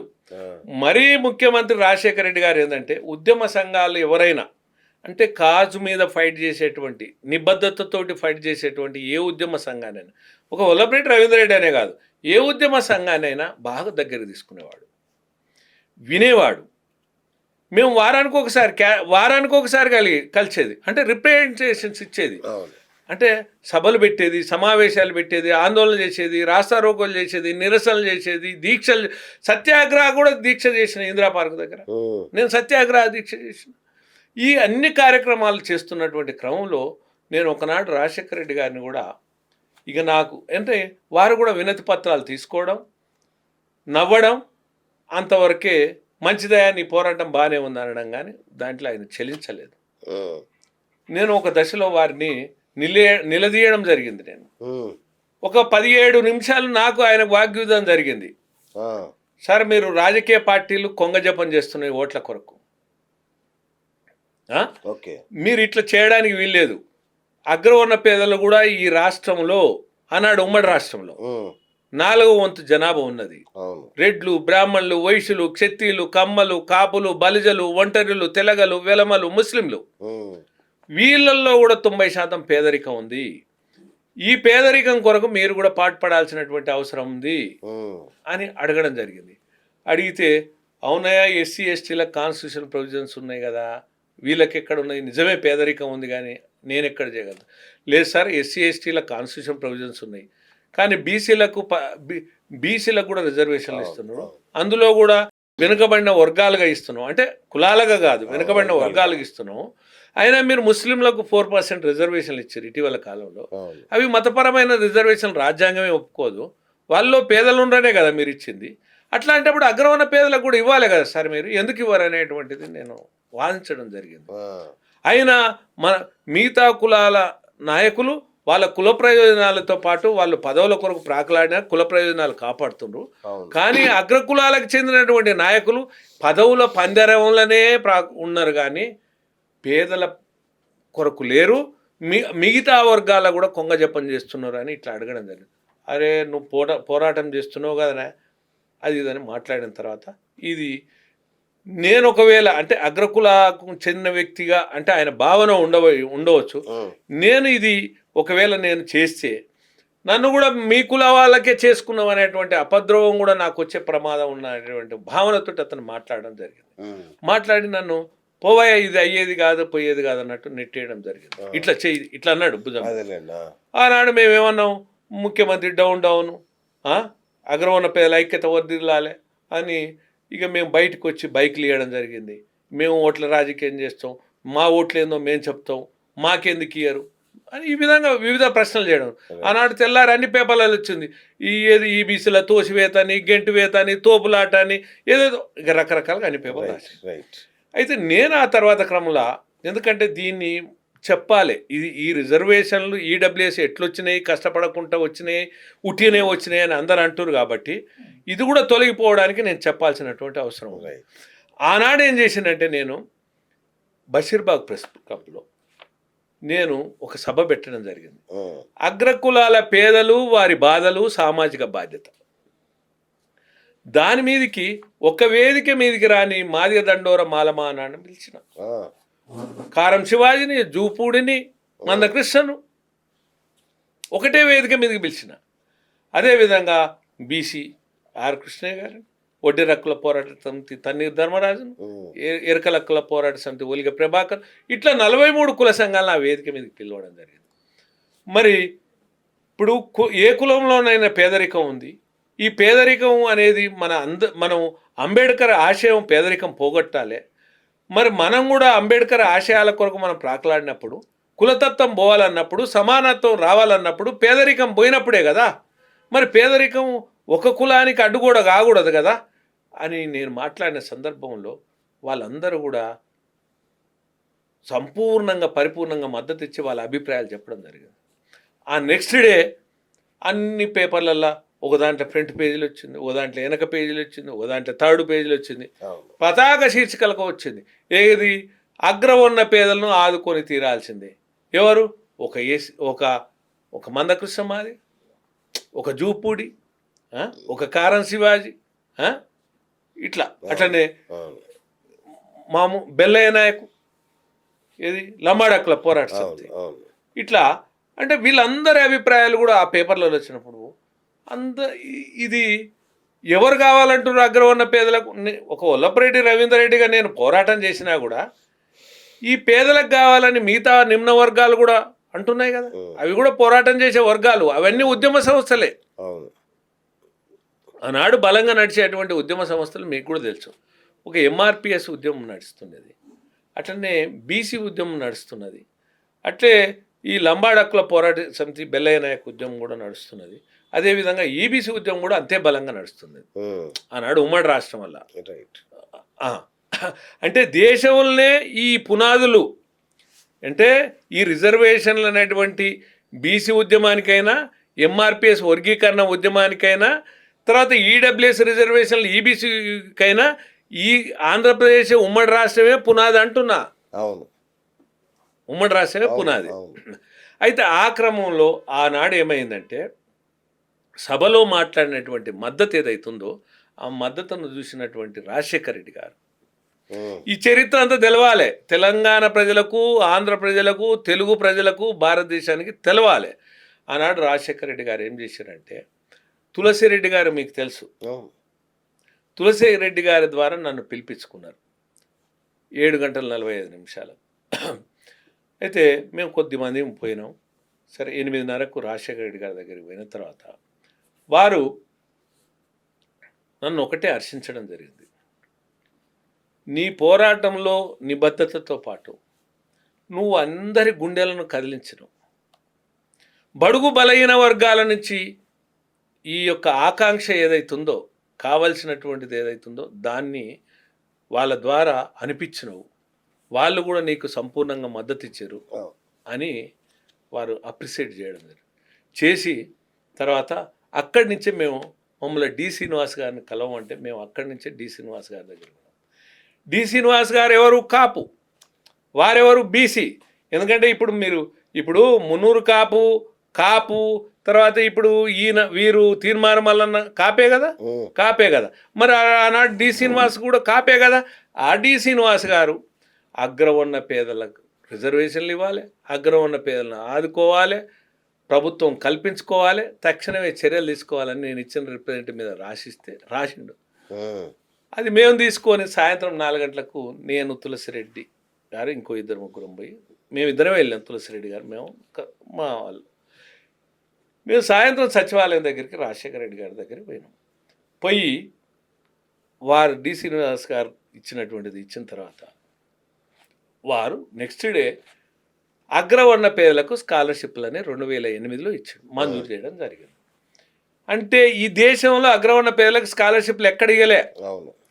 ఒక రాజశేఖర రెడ్డి గారే చరిత్రలో తొలిసారిగా స్కాలర్షిప్లు 2008లో ఇచ్చిండు. అది కూడా నా పోరాటాన్ని గుర్తించి, అంటే అందరి మద్దతుతో, నా పోరాటం అంటే అందరి మద్దతు కూడగట్టడం, అందరి కృషి ఉంది, ఆ కృషితోటే నేను ముందుకు పోగలిగిన. అది గుర్తించినటువంటి రాజశేఖర రెడ్డి గారు స్కాలర్షిప్లు ఇచ్చిండు. అయితే నేను అప్పుడే రిజర్వేషన్లు కావాలని కోరడం జరిగింది 10%. అయితే రిజర్వేషన్లు ఇవ్వడం రాష్ట్ర ప్రభుత్వం చేతిలో లేదు. నేను ఇదే ఉద్యమాన్ని ఢిల్లీలో కూడా మొదలుపెట్టిన. ఈబీసీ రిజర్వేషన్లు కావాలి 10%. నేను పార్లమెంటు ముందర ధర్నాలు, తర్వాత అనేక మంది మంత్రులను కలవడం, ప్రైమ్ మినిస్టర్ని కలవడం, సోనియా గాంధీ గారిని కలవడం, ఇట్లా అనేక కార్యక్రమాలు చేపట్టిన తర్వాత ఆల్ ఇండియా లెవెల్లో ఎస్ఆర్ సిన్హా తోటి ఈబీసీ కమిషన్ ఏర్పాటు చేయడం జరిగింది. ఇది బాగా ఏంటంటే అసలు తెలుసుకోవాల్సింది ఏంటంటే ఈ ఉద్యమం కూడా ఆంధ్రప్రదేశ్ నుంచే వచ్చింది ఆనాడు ఉమ్మడి రాష్ట్రం వల్ల. ఈ ఉద్యమం ఫలితంగానే, ఈ పోరాటాల ఫలితంగానే ఆల్ ఇండియాలో central EBC commission chairman appoint చేయడం జరిగింది. దానికి ఎస్ఆర్ సిన్హా నేతృత్వం వహించడం జరిగింది. ఆ ఎస్ఆర్ సిన్హా గారు మొత్తం యావత్ భారతదేశంలో తిరిగి, అట్లనే ఉమ్మడి రాష్ట్రం ఆంధ్రప్రదేశ్లో వస్తే అప్పుడు రాజశేఖర రెడ్డి గారు దిల్కుష్ గెస్ట్ హౌస్లో మాకు ఇంటరాక్ట్ చేసినప్పుడు మేము వారికి రిప్రజెంటేషన్ ఇవ్వడం జరిగింది. అయితే రాజశేఖర రెడ్డి గారి యొక్క మద్దతు నాకు చాలా ఉన్నది. ఎందుకు ఉన్నదంటే నేను ఢిల్లీలో పోరాటం చేయడానికి, అంటే ఇది రాష్ట్రాల పరిధిలో లేదు కాబట్టి ఢిల్లీలో నేను పోరాటం చేయడానికి వారు స్ఫూర్తిదాయకమైంది. దాని క్రమేణా మేము ఈ రిజర్వేషన్లు రికమెండ్ చేయమని ఎస్ఆర్ సిన్హా గారి ముందల కూడా, వారి కార్యాలయం ముందల కూడా ధర్నా చేయడం జరిగింది. వారు తాత్సారం చేస్తున్న క్రమంలో అప్పుడు నేను ఇక్కడ ముఖ్యమంత్రి రాజశేఖర రెడ్డి గారికి కూడా అక్కడ తాత్సారం చేస్తున్నారు అనేటువంటిది విన్నవించుకోవడం జరిగింది. రాజశేఖర రెడ్డి గారు కూడా ఎస్ఆర్ సిన్హాకు వారు ఫోన్ చేయడం జరిగింది, చెప్పడం జరిగింది, ఏది మీరు రికమెండ్ చేయండి, అది ప్రభుత్వాలు అది పార్లమెంట్లో బిల్లు పెట్టేది ఉంటే అది ముందుకు పోతారు. అవును.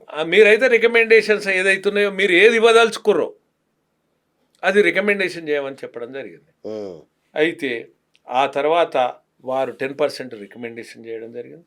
ఆ 10% రికమెండేషన్స్ని కూడా దాన్ని ఒక బిల్లు ఒక డ్రాఫ్ట్ రూపేణ తయారు చేయడానికి నేను విపరీతమైనటువంటి పోరాటం చేయడం జరిగింది. ఆనాడు ఉన్నటువంటి జైపాల్ రెడ్డి ఉన్నారు కదా, దివంగత జైపాల్ రెడ్డి గారు, తర్వాత ఇది సోషల్ జస్టిస్ మినిస్టర్, ఈ రిజర్వేషన్లు ఇవన్నీ social justice minister Mukul Wasnik ఉండే, తర్వాత లా మినిస్టర్ వీరప్ప మొయిలి ఉండే, తర్వాత పురంధేశ్వరి గారు ఉన్నారు కదా, వారు మానవర్ల అభివృద్ధి అంటే ఎడ్యుకేషన్ వాళ్ళంతా ఆమె చూసి వీళ్ళందరి మీద ఒత్తిడి పెంచి నేను ఆ రోజు ఒక ప్రొసీజర్ను ఒక బిల్లును తయారు చేయించడం జరిగింది. ఏది ఈడబ్ల్యూఎస్ రిజర్వేషన్ అంటే ఇది ఎవరు తయారు చేశారు?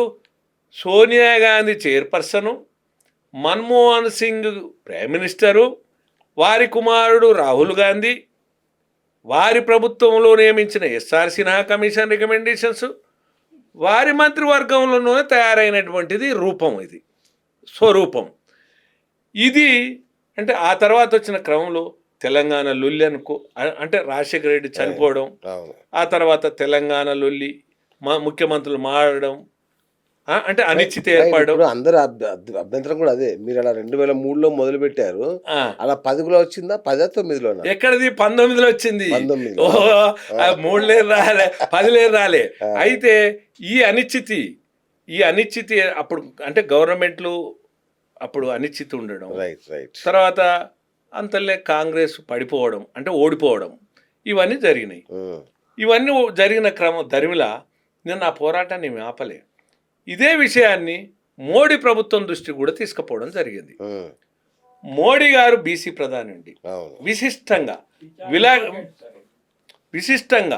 విలక్షణంగా ఆలోచించడం జరిగింది. మోడీ విలక్షణంగా ఆలోచించడం జరిగింది. నేను దీనికి సహకారం కూడా తీసుకోవడం జరిగింది. కేంద్ర మంత్రి కిషన్ రెడ్డి గారు ఉన్నారుగా, తర్వాత లక్ష్మణ్ గారు బీజేపీ, వారు కాపే, వారు కూడా చాలా నాకు, నేను ఉద్యమం మొదలుపెట్టిన కానించి వారి మద్దతు నాకు పరిపూర్ణంగా ఉంది, లక్ష్మణ్ గారి మద్దతు. అయితే వారి సహకారంతో దీన్ని ముందుకు తీసుకుపోవడం జరిగింది. మోడీ గారు గుర్తించి ఇది న్యాయమైంది, ఇది దేశవ్యాప్తంగా అగ్రవర్ణ పేదలకే అంటే ఎకనామికలీ వీకర్ సెక్షన్, అంటే ఇది కులాలకు ఇస్తలేడు రిజర్వేషన్లు, పేదలకు ఇస్తుండు. ఈ రవీందర్ రెడ్డి కులాలకు అడగలే రిజర్వేషన్లు, ఇప్పటిలాగా నా కులం అని అంటలేడు ఈ రవీందర్ రెడ్డి. ఎవరైతే అరువులో, ఎవరైతే పేదరికం ఉండరో వాళ్ళకే కావాలన్నాడు. అదే ఈడబ్ల్యూఎస్ రిజర్వేషన్లు 2019లో పార్లమెంట్లో బిల్లు పెట్టి ఇవ్వడం జరిగింది.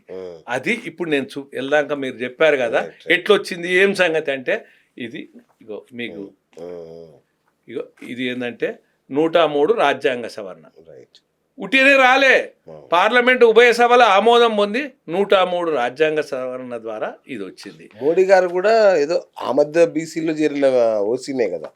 ఇది చెప్పినాక మీ సబ్జెక్ట్ నన్ను దీన్ని దాటేసి మీరు అంటే మీ ఈ చర్చ మొత్తం భారతదేశానికి వెళ్ళాలి. అవసరం అనుకుంటే ఇంగ్లీష్ లో కూడా ట్రాన్స్లేట్ చేసి మరీ వేయాలి. ఎందుకంటే ఇప్పుడు మోడీ గారిది కూడా డిస్కస్ చేద్దాం.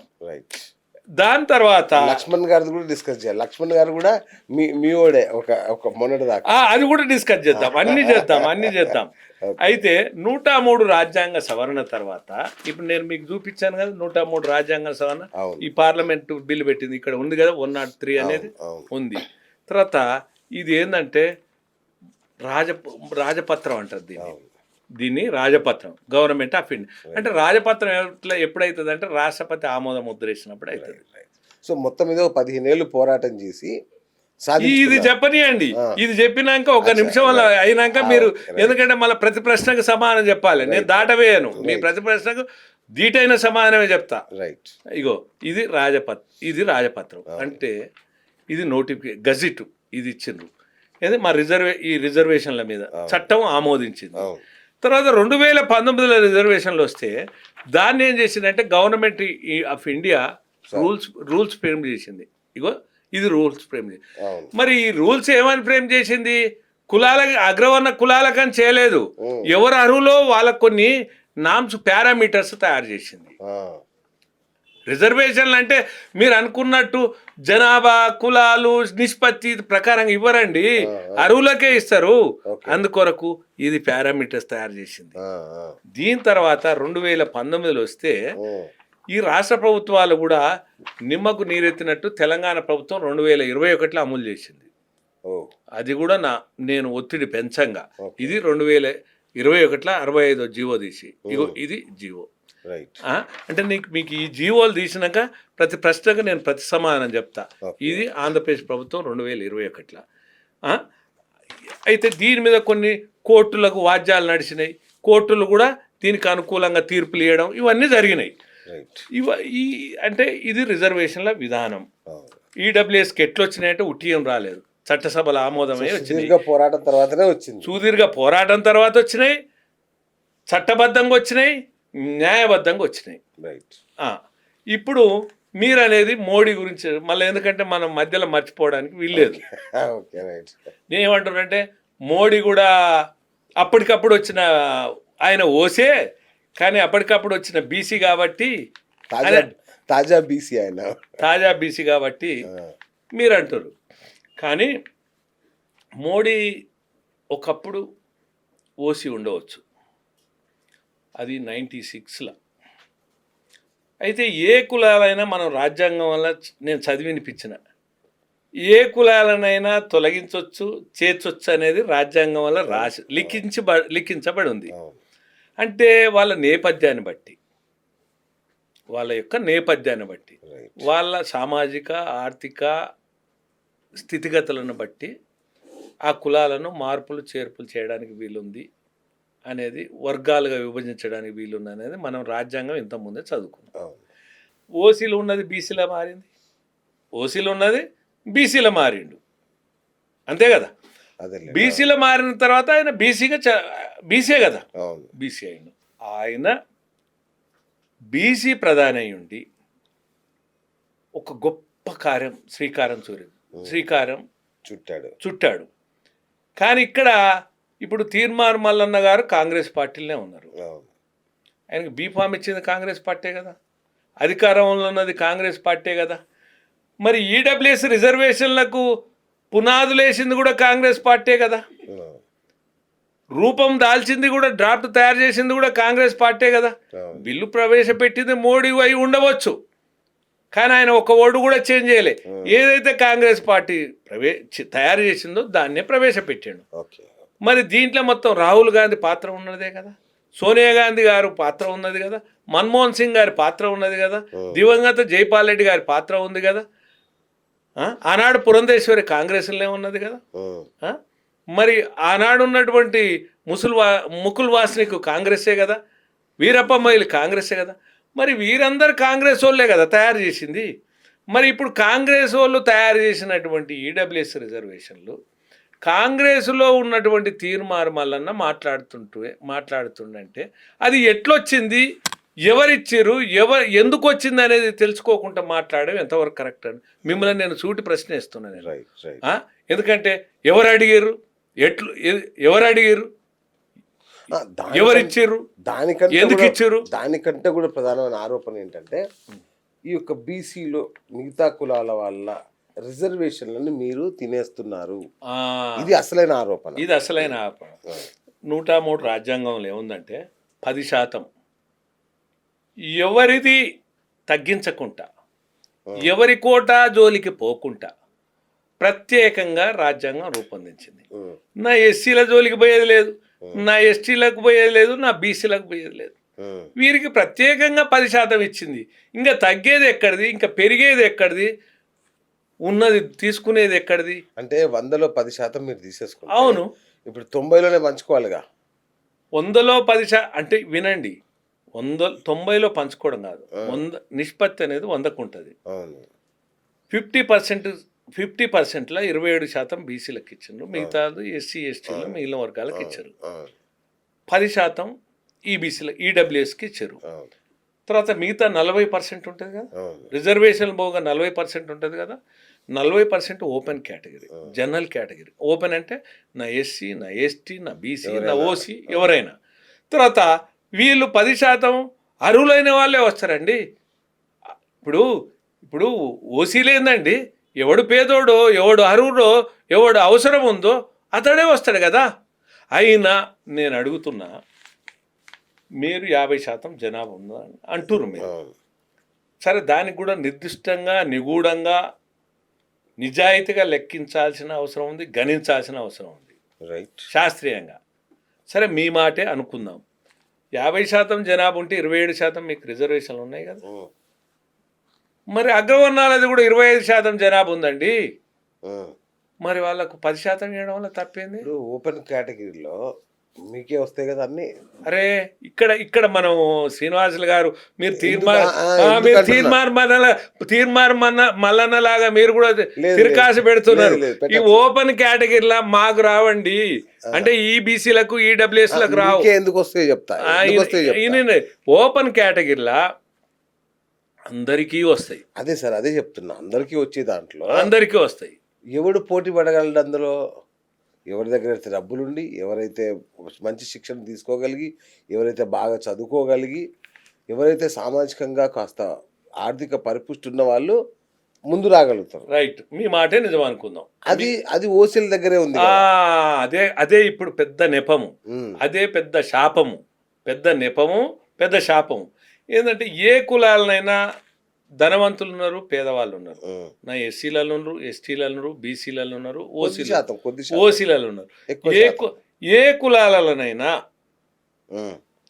కొద్ది శాతమే ధనవంతులు ఉన్నారు. ఏ కులాలనైనా. నేను కొంచెం ఎక్కువ లేరు. నేను చెప్తున్నా కదా. ఇప్పుడు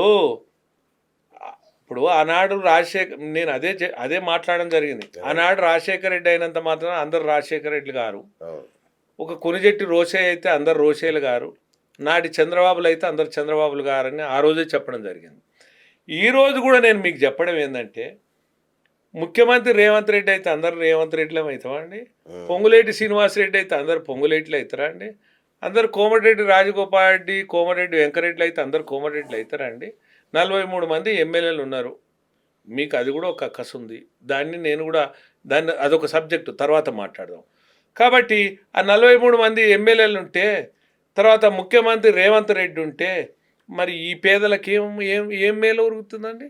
ఏం మేలు ఒరుగుతుంది? మీరు ఒకటే గుర్తుపెట్టుకో. నేను చెప్పను సార్, అంటే ఊరికి చిన్న ఎగ్జాంపుల్ చెప్తా.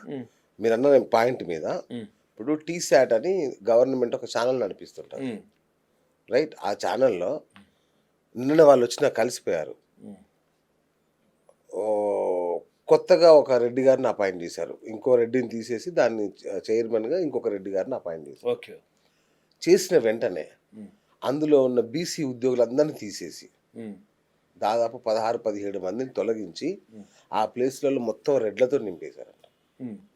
మీరు కనుక్కోండి, టీశాట్ అనే ఒక సంస్థ ఉంటుంది, ప్రభుత్వ మన విద్యా విషయాలకు సంబంధించిన ప్రభుత్వ ఛానల్, అది లైవ్ ఇవ్వడానికి. కానీ ఇలాంటి ప్రయోజనాలు జరుగుతాయి. కానీ నేను ఇప్పుడు ఏంటంటే ఈ రిజర్వేషన్ల సబ్జెక్ట్ కొంత దూరం పోయినాక నేను దానికి కూడా మీకు సమానం ఇస్తా. రైట్. ఇప్పుడు మీరు అన్నట్టు ఏంటంటే, మీరు ఏమన్నారంటే, మీ ప్రశ్నకు నేను సమానం ఇస్తాను. Right right, okay sir. ఇప్పుడు మీరు ఏమంటారంటే, ఏది జనరల్ కేటగిరీ, ఓపెన్ కేటగిరీలో అగ్రకులాలకే అవకాశాలు ఎక్కువ అని అంటున్నాను. కానీ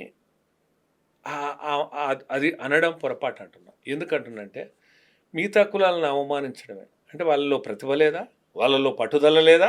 ఎస్సీ ఎస్టీ బీసీలలో నేనేమంటున్నా, రెచ్చగొట్టినా వాళ్ళ దగ్గర విషయం లేదు. లేదు లేదు లేదు లేదు వాళ్ళలో ప్రతిభ ఉంది, వాళ్ళలో పట్టుదల ఉంది, జ్ఞానవంతులు అన్నీ ఉన్నాయి, కానీ ఐదోతనం లేదు సార్. నేను అనేది ఏంటంటున్నాంటే, ఇక్కడ నేను ఏం చెప్పదలుచుకున్నా అంటే, 90% పేదలు ఈ అగ్రవర్ణాలలో కూడా ఉన్నాయి.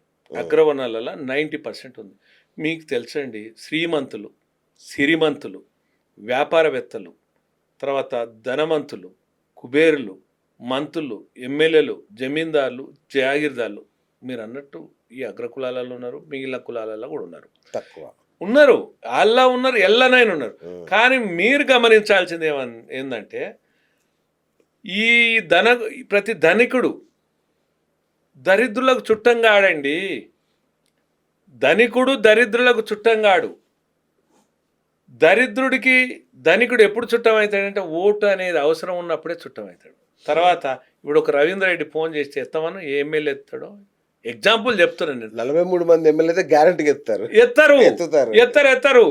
ఎందుకు నేను చెప్తా ఎందుకు ఎత్తారంటే ఏదో విజ్ఞాపన పత్రం అన్న పట్టుకొస్తాడు, ఏదన్నా పేదోడు ఇట్లనే. ఇప్పుడు ఒక దగ్గర నేను మీరు సబ్జెక్ట్ వచ్చింది, కరీంనగర్లో జగిత్యాల వాళ్ళు మెంటల్ డిజబిలిటీ ఉన్నటువంటి ఫ్యామిలీ, ఆ పిల్లవాడికి ఫీజు కట్టలేనటువంటి స్థితి.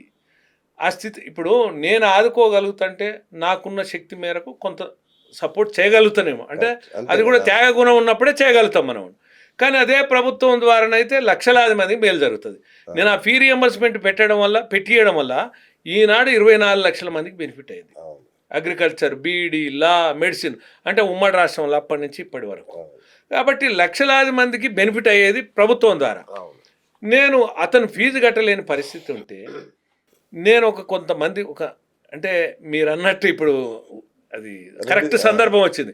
కొంతమంది ఏది అగ్రకుల ఎమ్మెల్యేలే అనుకోవడం, ఇప్పుడు వాళ్ళకు ఫోన్లు చేస్తే తర్వాత ఫోన్లు లిఫ్ట్ చేసిన సందర్భాల్లో ఒకరిద్దరికి తర్వాత ఈ బాబు వస్తాడు, ఈ బాబు బాధ గాథ మీరు వినండి, ఏమన్నా సపోర్ట్ చేయండి అని అంటే 15 రోజులు తిప్పుకున్నారు, 15 రూపాయలు ఇవ్వలే.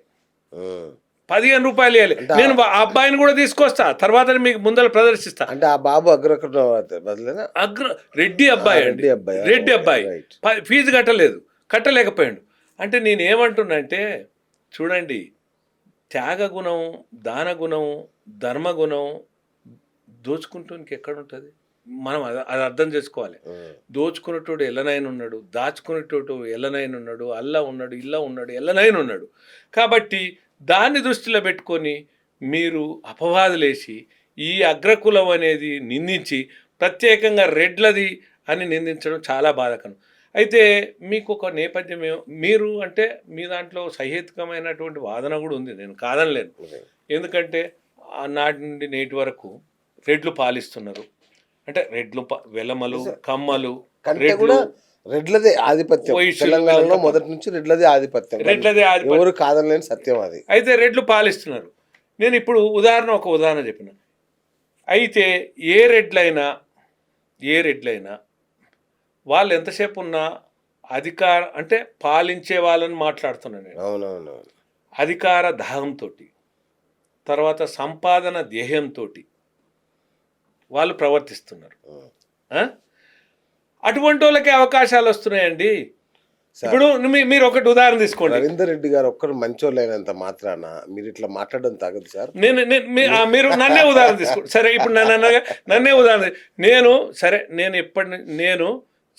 ఇప్పుడు మీరు మాట్లాడుతుంటే నేను మాట్లాడాలంటే నాకు ఎట్లాంటి అంటే ఆర్ నారాయణమూర్తి లాంటి ఫీలింగ్ వస్తుంది నాకు. అమ్మ ఇలాంటివి మాట్లాడుతున్నాడు ఏంటి నాకు అంటే మీరు నన్నే ఉదాహరణ తీసుకోండి. నేను 2003 నుంచి ఉద్యమం చేపట్టిన తర్వాత 2004లో నేను కాంగ్రెస్ పార్టీకి మద్దతు ఇవ్వడం జరిగింది, అంటే నా హక్కుల సాధన కొరకు. తర్వాత 2009లో రాజశేఖర రెడ్డి కోరారు, ఎందుకంటే నేను ఈబీసీ స్కాలర్షిప్స్ పెట్టినా, ఫీ రియంబర్స్మెంట్ పెట్టినా, నీ ఈబీసీ సంఘం మద్దతు ఇవ్వాలంటే వారి కోరిక మేరకు నేను మద్దతు ఇవ్వడం జరిగింది. 2008లో రాజశేఖర రెడ్డి గారు నా పోరాటాన్ని గుర్తించి నాకు ఎమ్మెల్సీ ఇస్తున్నాడు. వారొక్కరే ఏమన్నారంటే, నువ్వు చట్టసభలు ఉండాలి, నీలాంటి వాళ్ళు, మేము రాజకీయ నాయకులు, రాజకీయ ప్రయోజనాలు కొరకే ఉంటాం, కానీ ఇటువంటి వాళ్ళు కూడా ఉంటే వర్గాల ప్రయోజనాలు కాపాడడానికి హక్కుల కొరకు పోట్లాడేటోళ్ళు ఉండాలనేటువంటి భావనతో అన్నాడు. అంటే కేవీపీ గారు కూడా ఉన్నారు, మీకు తెలుసు కదా కేవీపీ రామచంద్ర. కానీ నేనేమన్నంటే నాకు హక్కుల సాధనే ముఖ్యం, నా జాతి ప్రయోజనాలే ముఖ్యం. నేను EBC corporation, EBC welfare department, అంటే ఎస్సీ ఎస్టీ బీసీలకు ఇవన్నీ ఉన్నాయి, వీళ్ళకు కార్పొరేషన్ లేదు, కమిషన్ లేదు, ఏది లేదు. వెల్ఫేర్ డిపార్ట్మెంటు, స్టడీ సర్కిల్ ఇవన్నీ ఏర్పాటైన తర్వాత నేను హక్కుల సభకు నాకు అవకాశం ఇద్దరు అని నేను ఆ రోజు రాజశేఖర్ దగ్గరికి చెప్పడం జరిగింది.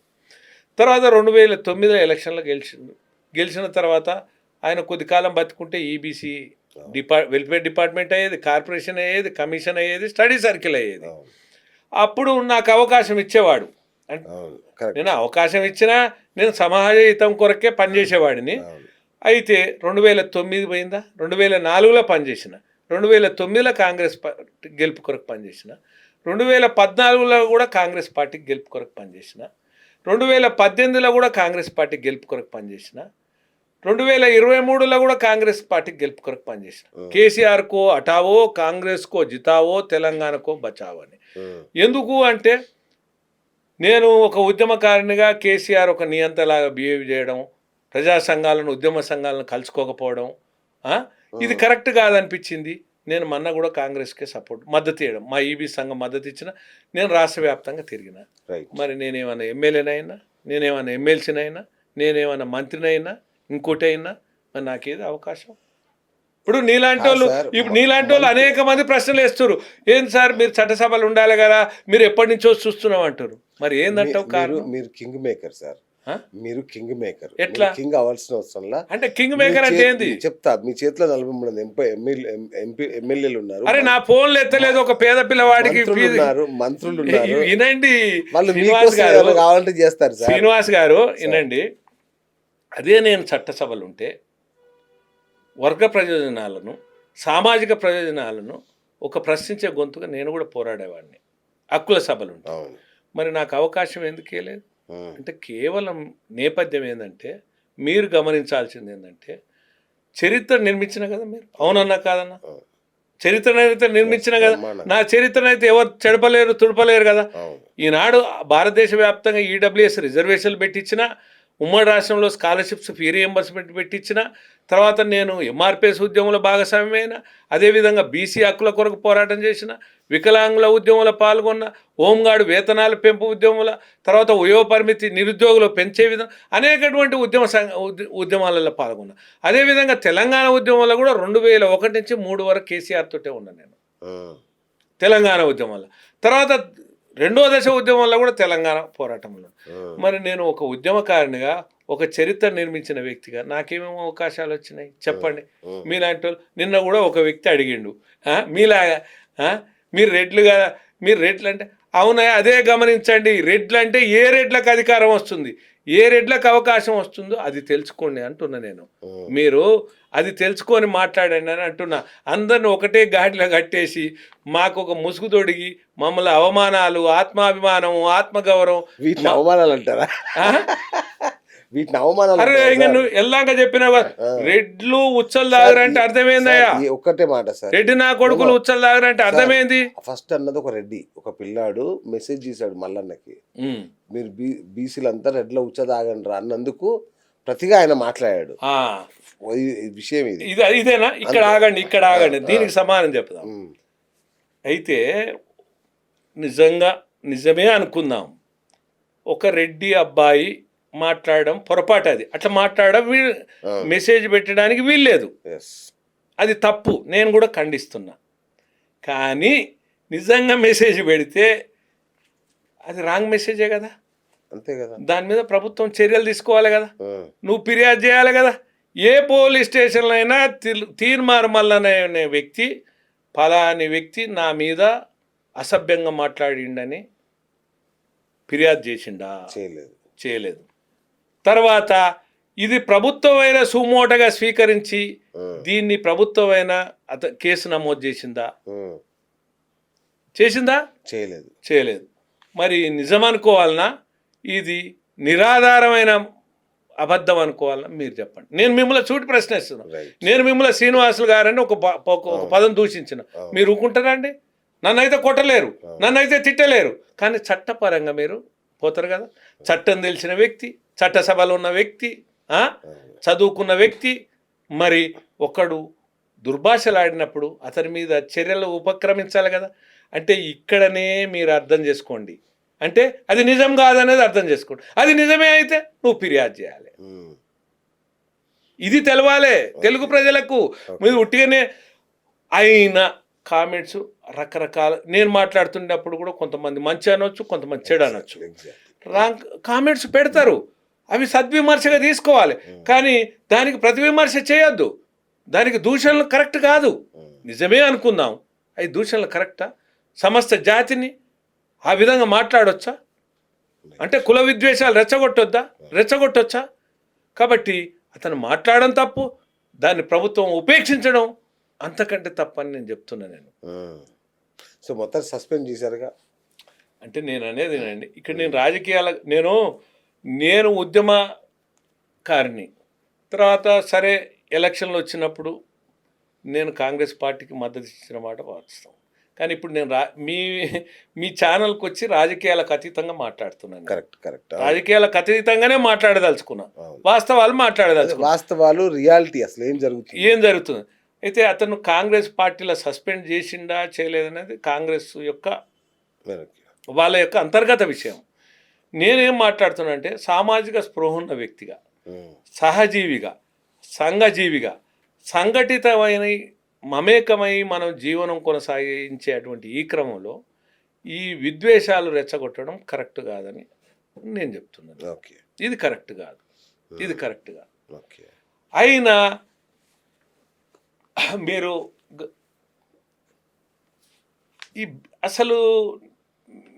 అసలు ఈ కుల జనగణనను మీరు ఎట్లా ఏ విధంగా ఆలోచించి ఈ కుల జనగణన అనే దాన్ని తీసుకొని మాది ఇంత శాతం అనేది ఎట్లా మాట్లాడుతున్నా అంటున్నా నేను. అదే ప్రభుత్వమే చెప్పింది కదా లెక్కలు. ఏం చెప్పింది?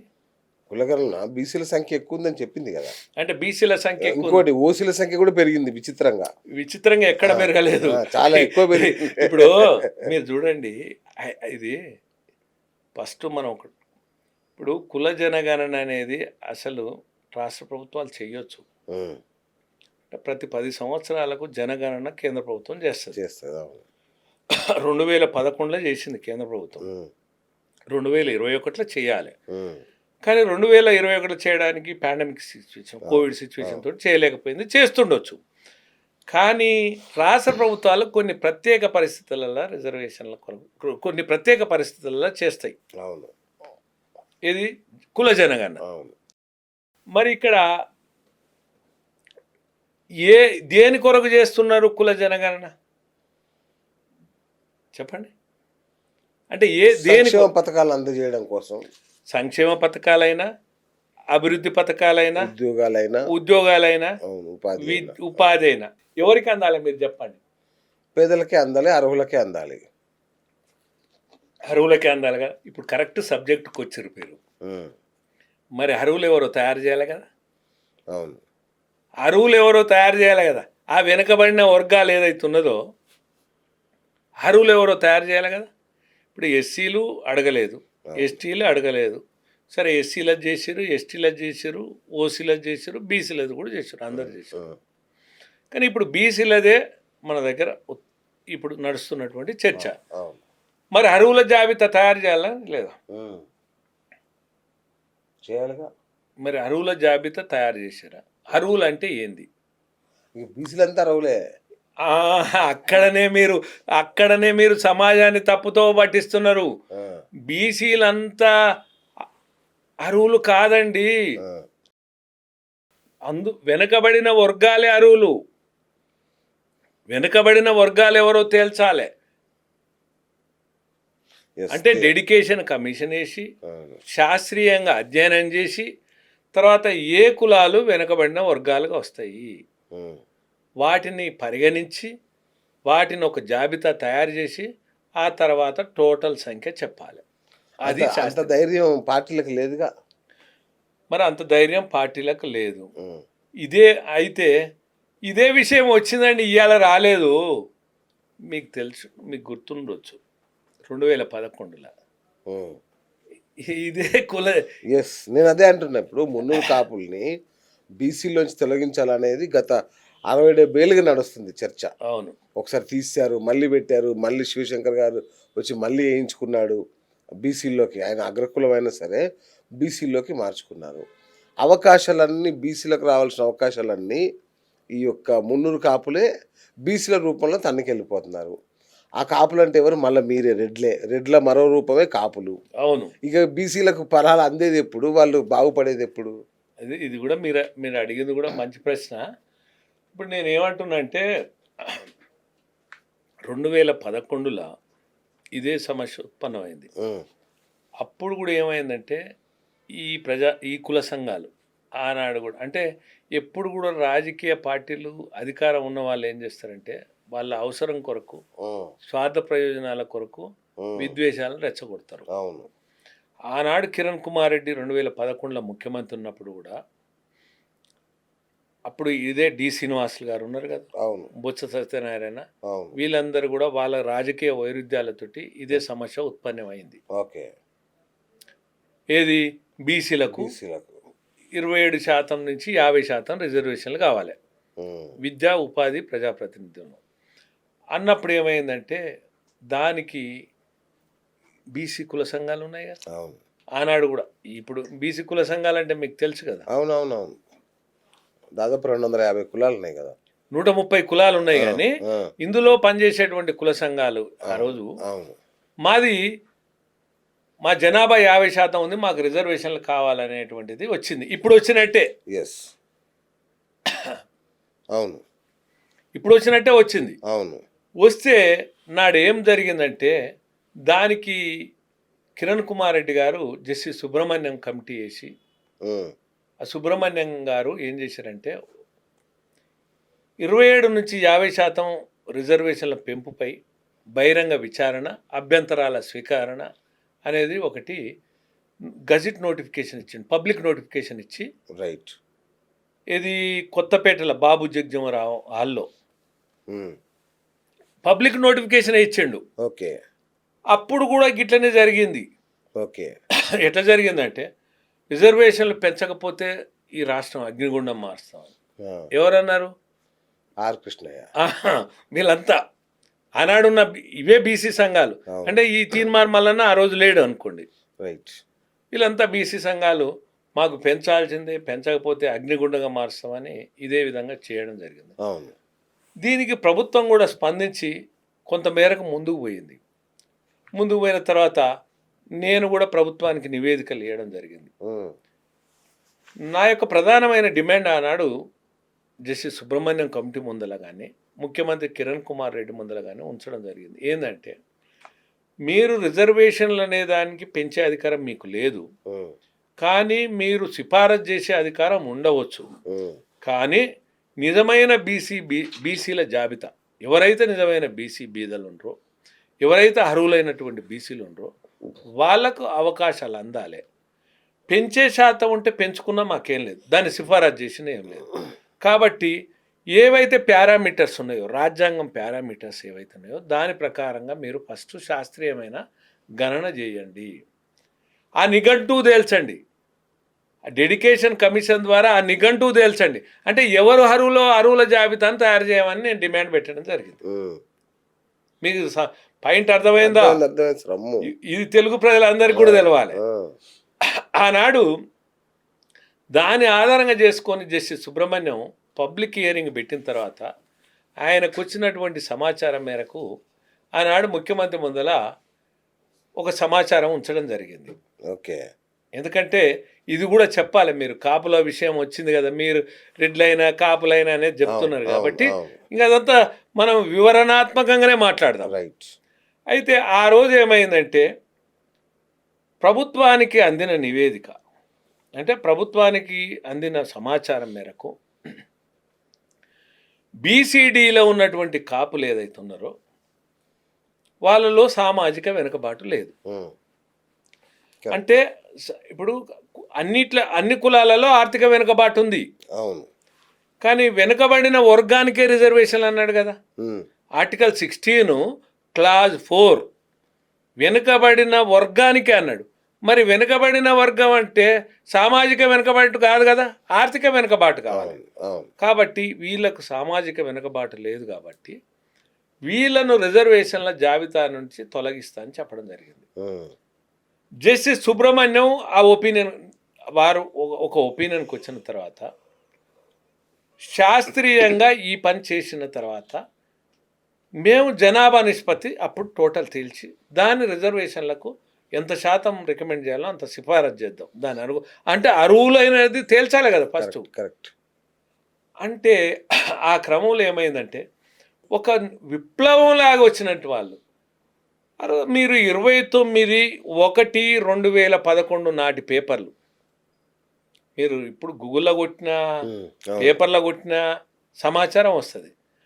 పతాక అన్ని పేపర్లలో ఫ్రంట్ పేజీలలో వచ్చింది, అన్ని ఛానళ్ళల్లో టీవీలలో వచ్చింది. 28/1/2011 నాడేమో హియరింగ్ జరిగింది, పబ్లిక్ హియరింగు. అవును. 29 నాడేమో అన్ని పేపర్లలో వచ్చినాయి పతాక శీర్షికలలో. ఓకే మీరు కొట్టి చూస్తే, మీరు చదివితే మీకు అర్థమవుతుంది. సార్. అంత ఊవెత్తిన సాగినటువంటి ఉద్యమం అంటే వాళ్ళ మాటల తంతు మళ్ళీ అక్కడ నిశ్శబ్దంగా మారిపోయింది. ఎందుకు మారిపోయింది ఆ రోజు? ఆనాడు కిరణ్ కుమార్ రెడ్డి నిర్భీతిగా నిర్భయంగా చెప్పడం జరిగింది, ఎవరు నిజమైన బీసీలో వాళ్ళకే రిజర్వేషన్లు అందిస్తా, ఓకే, ఎవరు అర్హులో వాళ్ళ జాబితానే తయారు చేపిస్తా, నాకు రాష్ట్ర ప్రభుత్వానికి అధికారం ఉంది అనే మాట తేల్చి చెప్పడం జరిగింది. తేల్చి చెప్పడంతో పాటు తేల్చి చెప్పడం వల్ల అప్పుడు కాపులను బీసీలకు వెళ్ళి తొలగిస్తున్నారు. తొలగిస్తున్న వరకు ఆనాడు ఉన్నటువంటి డి శ్రీనివాసు వీళ్ళందరూ కలిసి మరి ఆయన అన్నాడు, మీరు కులాల పేరు చెప్పి పెద్దరికం వహించడం కాదు, నిజమైన పేదలకు ఫలాలు అందాలి, నాకు కూడా అదే ఇష్టం అన్నాడు కిరణ్ కుమార్ రెడ్డి. అప్పుడు తొలగిస్తే మీ పెద్దరికం కూడా మా పెద్దరికం పోతుందనే ఉద్దేశంతో అప్పుడు ఏం చేశారంటే పెంచాలన్నోళ్ళు నిశ్శబ్దంగా మారిపోయారు. నేను ఎక్కడిదో చెప్తలేనండి, 2011 ముచ్చట చెప్తున్నా మీకు, ఇది అర్థం కావాలి. అంటే ఆనాడు 2011 నుంచి ఇప్పటిదాకా మరి ఎందుకు నిశ్శబ్దంగా ఉన్నారు? మా జనాభా ఎంత ఉందో మాకెందుకు కావాలని అడగలేదు. మీరే రాష్ట్రాన్ని అగ్నిగుండంగా మారుస్తున్నారు కదా, మరి అగ్నిగుండంగా మారుస్తున్న వాళ్ళు మీరు సరిచప్పుడు కాకుండా ఎందుకున్నారు? అంటే నిజమైన బీసీలకు అన్యాయం జరిగినట్టే కదా. ఇప్పుడు ఏమన్నదంటే నా రూల్ ప్రొసీజర్ ఎట్లుంటుందో అట్లా నేను వ్యవహరిస్తాను అనే వరకు వెనకకు ఉపక్రమించారు. అంటే నేనేం చెప్పదలుచుకున్నా అంటే, ఈ కులాల పేరు చెప్పి ఈ విద్వేషాలు రెచ్చగొట్టొద్దు. ఎందుకంటే రాజ్యాంగ స్ఫూర్తిగా రాజ్యాంగ స్ఫూర్తికి వ్యతిరేకంగా వ్యవహరించొద్దు. ఓట్ల కొరకు, రాజకీయంగా ఎదుగుదల కొరకు, అవకాశాల కొరకు కులాలను ఉపయోగించుకోవద్దనేది నేను 2011 ఎగ్జాంపుల్ చెప్తున్నా మీకు. ఇది వెళ్ళిపోయింది కదా సమాచారం. తర్వాత ఇంకా కాపుల కాడికి వచ్చారు మీరు. ఇంకా అసలు విషయం వద్దాం. మీరు కాపులు అన్నారు. ఇప్పుడు కాపులైనా, మున్నూరు కాపులైనా, తూర్పు కాపులైనా, రెడ్లు అందరు ఒకటే. కాపులు కూడా రెడ్లే, కాపులు రెడ్లు. ఆ కాపులు ఎట్లా రెడ్లుగా మారినంటే, కాపులలో రైతు పనిచేసేది రెట్టడిగా మారి రెడ్లుగా మారిరు. కాపులంతా ఒకటే, కాపులంతా ఓసిలే, కాపులంతా అగ్రకులాలే, కాపులంతా అగ్రకులాలే. మరి కాపులు మరి బీసీలు ఎట్లా మారింది సార్ అని మీరు ప్రశ్న. అదే కదా. అయితే 1972లో మారారు కదా, ఎలా చొరబడ్డారు అంటే అంటే ఇది కూడా మరి మీ మాటతోటి నేను ఏకీభవించాల్సి వస్తుంది. ఎందుకంటే ఇది వాస్తవం ఉంది. ఎందుకంటే పి శివశంకర్ గారు తన తెలివితోటి కాపులను చేర్చాడు. అయితే బీసీడీలా చేర్చాడు. అప్పటిదాకా లేరు, అప్పటిదాకా ఓసీలే, అందరం ఓసీలే. కానీ ఒకవేళ చేర్చినా కూడా 20 సంవత్సరాల తర్వాత సమీక్షించిన కాపులు బీసీల కిందికి రారు కదా. అంటే కాపులల్లో వెనకబాటు లేదు కదా, కాపులల్లో చిన్న చూపు లేదు. కాపులను ఎవరన్నా చిన్న చూపు చూస్తారండి? కాపుల మీద వివక్షత ఉందా అంటే మనం వాస్తవాలు మాట్లాడుకోవాలి. పేదరికం అనేది వేరు. కరెక్ట్ సార్, నేను నవ్వుతూ చెప్పిన ఉన్న విషయం చెప్తున్నా. గ్రామాల్లో అంటే పటేల్ ఎవరు సార్? పటేల్ అని పిలిచేది ఎవరిని? అదే అంటే పేదరికం వేరు. అవును, కానీ వివక్షత ఉందనడానికి వీల్లేదు, చిన్న చూపు అనడానికి వీల్లేదు. కాబట్టి కాపులంతా ఒకటే. కాపులైనా, కాపులు రెడ్లైనా, కాపులు రెట్టడిగా మారిన, కాపులు తూర్పు కాపులుగా మారిన, కాపులు మున్నూరు కాపులుగా మారిన, కాపులే, కాపులు ఓసీలే. ఇది నిర్దిష్టంగా నేను చెప్పదలుచుకున్నా. తర్వాత ఈ కాపులు అనే దానికి విషయానికి వస్తే, ఇప్పుడు సపోజ్ ఆంధ్రప్రదేశ్లో ఉన్నది ఓసీలు, అదే కదా. తెలంగాణకు వస్తే బీసీలు. అది నేను చెప్పాను కదా అప్పుడు శివశంకర్ గారు చేసిన. తర్వాత ఇంకొక విషయానికి మాట్లాడితే, ఈ కాపులు అనే వ్యక్తులు ఉమ్, ఆంధ్రకు పోయిన తర్వాత ఆంధ్రకు పోతే సభలు పెట్టుకున్నా ఉమ్, సమావేశాలు పెట్టుకున్నా ఆత్మీయ సమ్మేళనాలు పెట్టుకున్నా కాపులంతా అవును ఒకటే అంటారు. అవును మళ్ళీ అదే కాపులు తెలంగాణలో పెట్టుకున్నాం మనం కాపులం అంతా ఒకటే అంటారు. అవును మరి కాపులం అంతా ఒకటే అన్నప్పుడు మరి ఇక్కడ బీసీలు అని ఎట్లా? మరి మీరు అయితే నాకు తెలిసి ఇప్పుడు మీరు మరొక ఉద్యమం చేయాలి. ఆ, అది కాపులారా తిరిగి రండి, మనలో కలవండి, మనంతా ఓసీలవని మీరు ఇంకో ఉద్యమం నేను చేయాలి. నేను నేను ఏం చెప్తున్నంటే మనం బీసీలల్లా అంటే ఎవరికైనా ఆత్మగౌరవంతో మనం వివరించాల్సిన అవసరం ఉంది, బతకాల్సిన అవసరం ఉంది. అవును ఒక అపనింద కూడా బీసీలలో ఉండడం వల్ల ఒక అపనింద కూడా ఉంటుంది. అవును ఎందుకంటే వాస్తవంగా వెనుకబాటు లేదు. ఎగ్జాక్ట్ వెనుకబాటు ఉంటే నేను కూడా చెప్పేవాడిని. అంతే కదా. కానీ మనకు వెనుకబాటు లేదు, వివక్ష లేదు, నిర్లిప్తత లేదు, నిరాదరణ లేదు, నిర్లక్ష్యం లేదు. కానీ పేదరికం ఉంది. పేదరికం దానికి ఉంటే EWS ఉంది. ఈడబ్ల్యూఎస్ ఉంది. Yes. కాబట్టి కాపులు ఓసిలే అని నేను ఇది స్పష్టం చేయదలుచుకున్నా. Very సరే, ఇక్కడ తీర్మార్మల్లన్నా దేనికి వస్తాడు, ఏ కులం ఏందనేది ఆయనను వ్యక్తిగతంగా నేను మాట్లాడదలుచుకోలేదు. ఉమ్, ఎక్కడ కూడా నేను వ్యక్తిగత విషయాల్లో జోలికి పోను. ఉమ్, కానీ కాపులు అనే వ్యక్తులు ఓసీలుగానే పరిగణించాల్సి వస్తుంది. రైట్ రైట్ కాబట్టి నేనేం చెప్పదలుచుకున్నా అంటే ఇప్పటికైనా మన వాతావరణాన్ని సామాజిక స్పృహతోటి, ఎస్ సామరస్య వాతావరణంతో ఒకరిని ఒకరు ప్రేమించుకునే విధంగా నడుచుకోవాల్సిన అవసరం ఉంది. ఇంకొకటి మాత్రం నేను ఈ ఛానల్ ద్వారా హెచ్చరిస్తున్నా, ఈడబ్ల్యూఎస్ రిజర్వేషన్ల జోలికి వస్తే తెలంగాణలే కానీ ఆంధ్రప్రదేశ్లే కానీ భారతదేశం మరో అగ్నిగుండంగా మారుతుంది. నేను ఖబర్దారని హెచ్చరిస్తున్నా. Okay. ఎందుకంటే అపోహలు సృష్టించొద్దని చెప్తున్నా, అపవాదాలు వేయొద్దని చెప్తున్నా. ఈ సందర్భంగా నేను ప్రతి ఒక్కరు కూడా న్యాయాన్ని, ధర్మాన్ని, సత్యాన్ని తెలుసుకోవాల్సిందిగా విజ్ఞప్తి చేస్తున్నా. Right sir, thank you. So మళ్ళా మీరు ఇప్పుడు మరో ఉద్యమానికి పిలుపునిస్తున్నారు అయితే ఈ లెక్కన. అయితే సంకుల సమరం జరగబోతుంది ఈ లెక్కన. అంటే సంకుర సమరం అంటే చెప్పండి. అదే ఇక బీసీలకు మీకు మధ్య యుద్ధం జరగడమే ఇక. ఏం యుద్ధం ఉంది ఇంకా? అదే ఇప్పుడు ఈడబ్ల్యూఎస్ వద్దని వాళ్ళు అంటున్నారు, అడ్డుకుంటే మరో అగ్నిగుండం అని మీరు అంటున్నారు. అంటే ఆ యుద్ధం మరి ఆనాడు అయితే మరి ఇప్పుడు మరి మీరు బీసీలలో ఎవరు అంటున్నారండి? బీసీలలో ఆనాడు డి శ్రీనివాస్ కూడా ఈడబ్ల్యూఎస్ రిజర్వేషన్ మద్దతు ఇచ్చింది కదా. కాపు కులానికి చెందిన లక్ష్మణ్ కూడా మద్దతు ఇచ్చింది కదా. ఆయన బీసీలలో బీసీలు ఎవరండి? బీసీలల్లో నిజంగా బీదలకు న్యాయం జరుగుతుందా అండి? మీరు చెప్పండి. మీరు ఒక రకంగా చెప్తే మీరు చూడండి, ఆనాడు చలామణి పి శివశంకరే కదా, ఆ తర్వాత చలామణి అయింది కేశవరావే కదా, ఆ తర్వాత చలామణి అయింది హనుమంతరావే కదా, ఆ తర్వాత చలామణి అయింది పొన్నాల లక్ష్మయ్య కదా, అంతకంటే ముందర డి శ్రీనివాసే కదా, ఆ తర్వాత చలామణి అయింది పొన్నాల లక్ష్మయ్యే కదా. మరి వీళ్ళంతా కాపులే కదా, అంటే మరి మిగతా బీసీలకు ఎవరికి కూడా ఈ అవకాశం ఇచ్చిర్రా? ఇవ్వలేదు కదా. మనం వాస్తవాలు మాట్లాడుకుంటే ఇప్పుడు ముదిరాజులు ఉన్నారండి, ముదిరాజులు బీదలే కదా. ఈనాటి వరకు కూడా వాళ్ళ పరిస్థితి అట్లే ఉన్నది. ఊర్లలో ఎట్లా ఉన్నదంటే చేపలు పట్టుకుంటూ వెళ్ళని జీవితాలతోటి వాళ్ళు డీలోకి వస్తారు ముదిరాజులు. వాస్తవంగా వాళ్ళు చాలా కదా, వాళ్ళు అనవసరంగా డీల్ చేశారు. వాళ్ళు చాలా అట్టడుగు వర్గాలండి. ఇప్పటికి కూడా వాళ్ళలో మార్పు రాలేదు. మరి ఆ అవకాశాలన్నీ ఎవరు తీసుకున్నారు? మీరు తీసుకోలేదా? అంటే అది అనైతికం కాదా? అది అధర్మం కాదా? మరి అనైతికంగా అధర్మంగా మీరెట్లా ఏ విధంగా నాది మాది మా బీసీ అనడానికి కూడా వీల్లేదు. నా బీసీ మన బీసీ అంటే మనలో అర్హులైన వాళ్ళ కొరకు మనం అనాలి. లేదు, మనం ఎవరి పక్షానైనా పోట్లాడొచ్చు. నేను కూడా బీసీ పక్షాన పోట్లాడచ్చు. కానీ అర్హులైన వారి పక్షాన పోరాడడం చేయడం ధర్మం. కానీ నేనే గుంజుకోవాలనేటువంటిది ఏదైతుందో, నేనే ఆధిపత్యం చేయాలనేటువంటిది ఏదైతుందో అది కరెక్ట్ కాదు. దానికి ఉదాహరణ నాటి శివశంకర్ నుంచి నేటి వరకు అదే కేశవరావు కూడా మనం చూడండి, ఎవరి పక్కన ఉన్నాడండి? కేసీఆర్ పక్కన లేడా కేశవరావు? ఇంకెవరన్నా ఉన్నారా? మళ్ళీ ఇక్కడికి వచ్చేసాడు, మళ్ళీ ఇప్పటికి వచ్చిండు, ఇక్కడ ఉన్నాడు కదా. అంటే మరి వీళ్ళంతా ఎట్లా అవుతారు?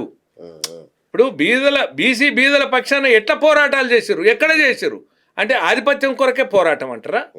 నేనేమంటున్నా అంటే ఇది కరెక్ట్ కాదు. ఇంకొకటి కూడా నేనేం చెప్తున్నంటే సమాజం అంతా కూడా గమనించాలి. ఆధిపత్యం అధికారం చెలాయించే మీద పోరాటాలు చేయాలి. కానీ ఈ రెడ్లు అధికారంలోకి ఉన్నారని అందరిని వారిని దృష్టిలో పెట్టుకొని మాట్లాడడం కూడా మంచి పద్ధతి కాదు. అది కరెక్ట్ కాదు. ఆ భావన తొలగాలే. అందరం ఇక ముందు నుంచి అన్ని కులాల్లో ఉన్నటువంటి పేదలం అందరి హక్కుల కొరకు ప్రయోజనాల కొరకు కలిసి ప్రయాణం చేసి ఆదర్శ ప్రపంచాన్ని సృష్టిద్దాం. అంటే నేనేమంటున్నానంటే నేను ఒక్కటే చెప్పదలుచుకున్నా, రెండే కులాలుగా మార్చుదాం, ఉన్నోళ్ళు లేనోళ్ళుగా మార్చుదాం, ఉన్నోళ్ళు లేనోళ్ళు రెండే కులాలు. తర్వాత ఇంకొక పోరాటం చేద్దాం, అందరికి విద్య అందాలి, అందరికి వైద్యం అందాలి. ఏ కులానికైనా విద్య అందాలి, ఏ కులానికైనా వైద్యం అందాలి. ఆ రకమైనటువంటి ప్రయాణం మనం కొనసాగిద్దాం. అందుకనే ప్రజాస్వామిక శక్తులన్నీ, లౌకిక శక్తులన్నీ, సామాజిక శక్తులన్నీ ఈ సమాజ స్రవంతిలో సమాజ పరివర్తకులుగా మాట్లాడాల్సినటువంటి అవసరం ఉంది. ఆ దిశగా ప్రయాణం చేయాల్సినటువంటి అవసరం. Thank you sir, thank you so much.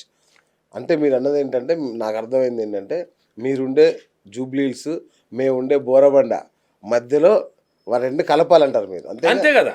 Right. ఇప్పుడు ఆస్తులు అంతస్తులు అనేవి మీకు తెలుసు, నాకు తెలుసు. అవి మన ఎమ్మటి వచ్చేవి కావు. మనం చేసే మంచి పనులే మన ఎమ్మటి వస్తాయి.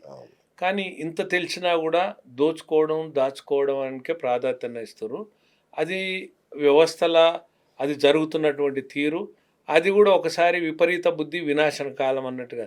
ఏదైనా వినాశానికి వచ్చినప్పుడు దానికి ప్రకృతి సమానం. అన్నిటికంటే ప్రకృతి గొప్పది.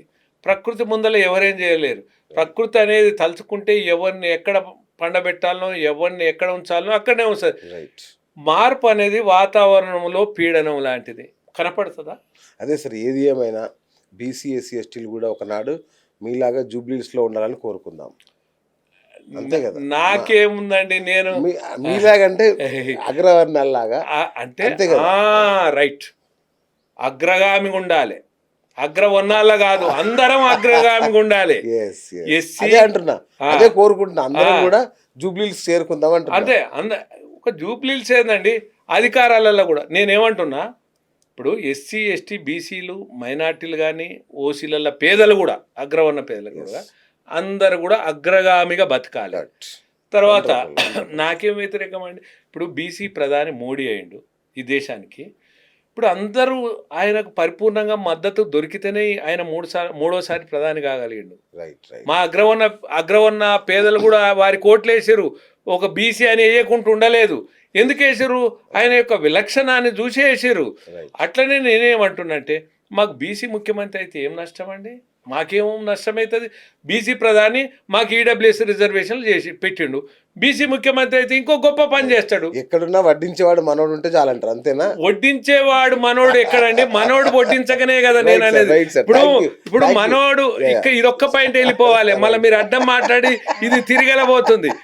మా వాళ్ళు ముఖ్యమంత్రులు ఉన్నా, అగ్రకులాలకు చెందిన ముఖ్యమంత్రులున్నా, మంత్రులున్నా, ఈ పేదలకు ఏమి ఒరగబెట్టింది లేదు, ఏమి చేసింది లేదు. ఇది నిలువుటద్దంలో నగ్న సత్యం అని చెప్తున్నా.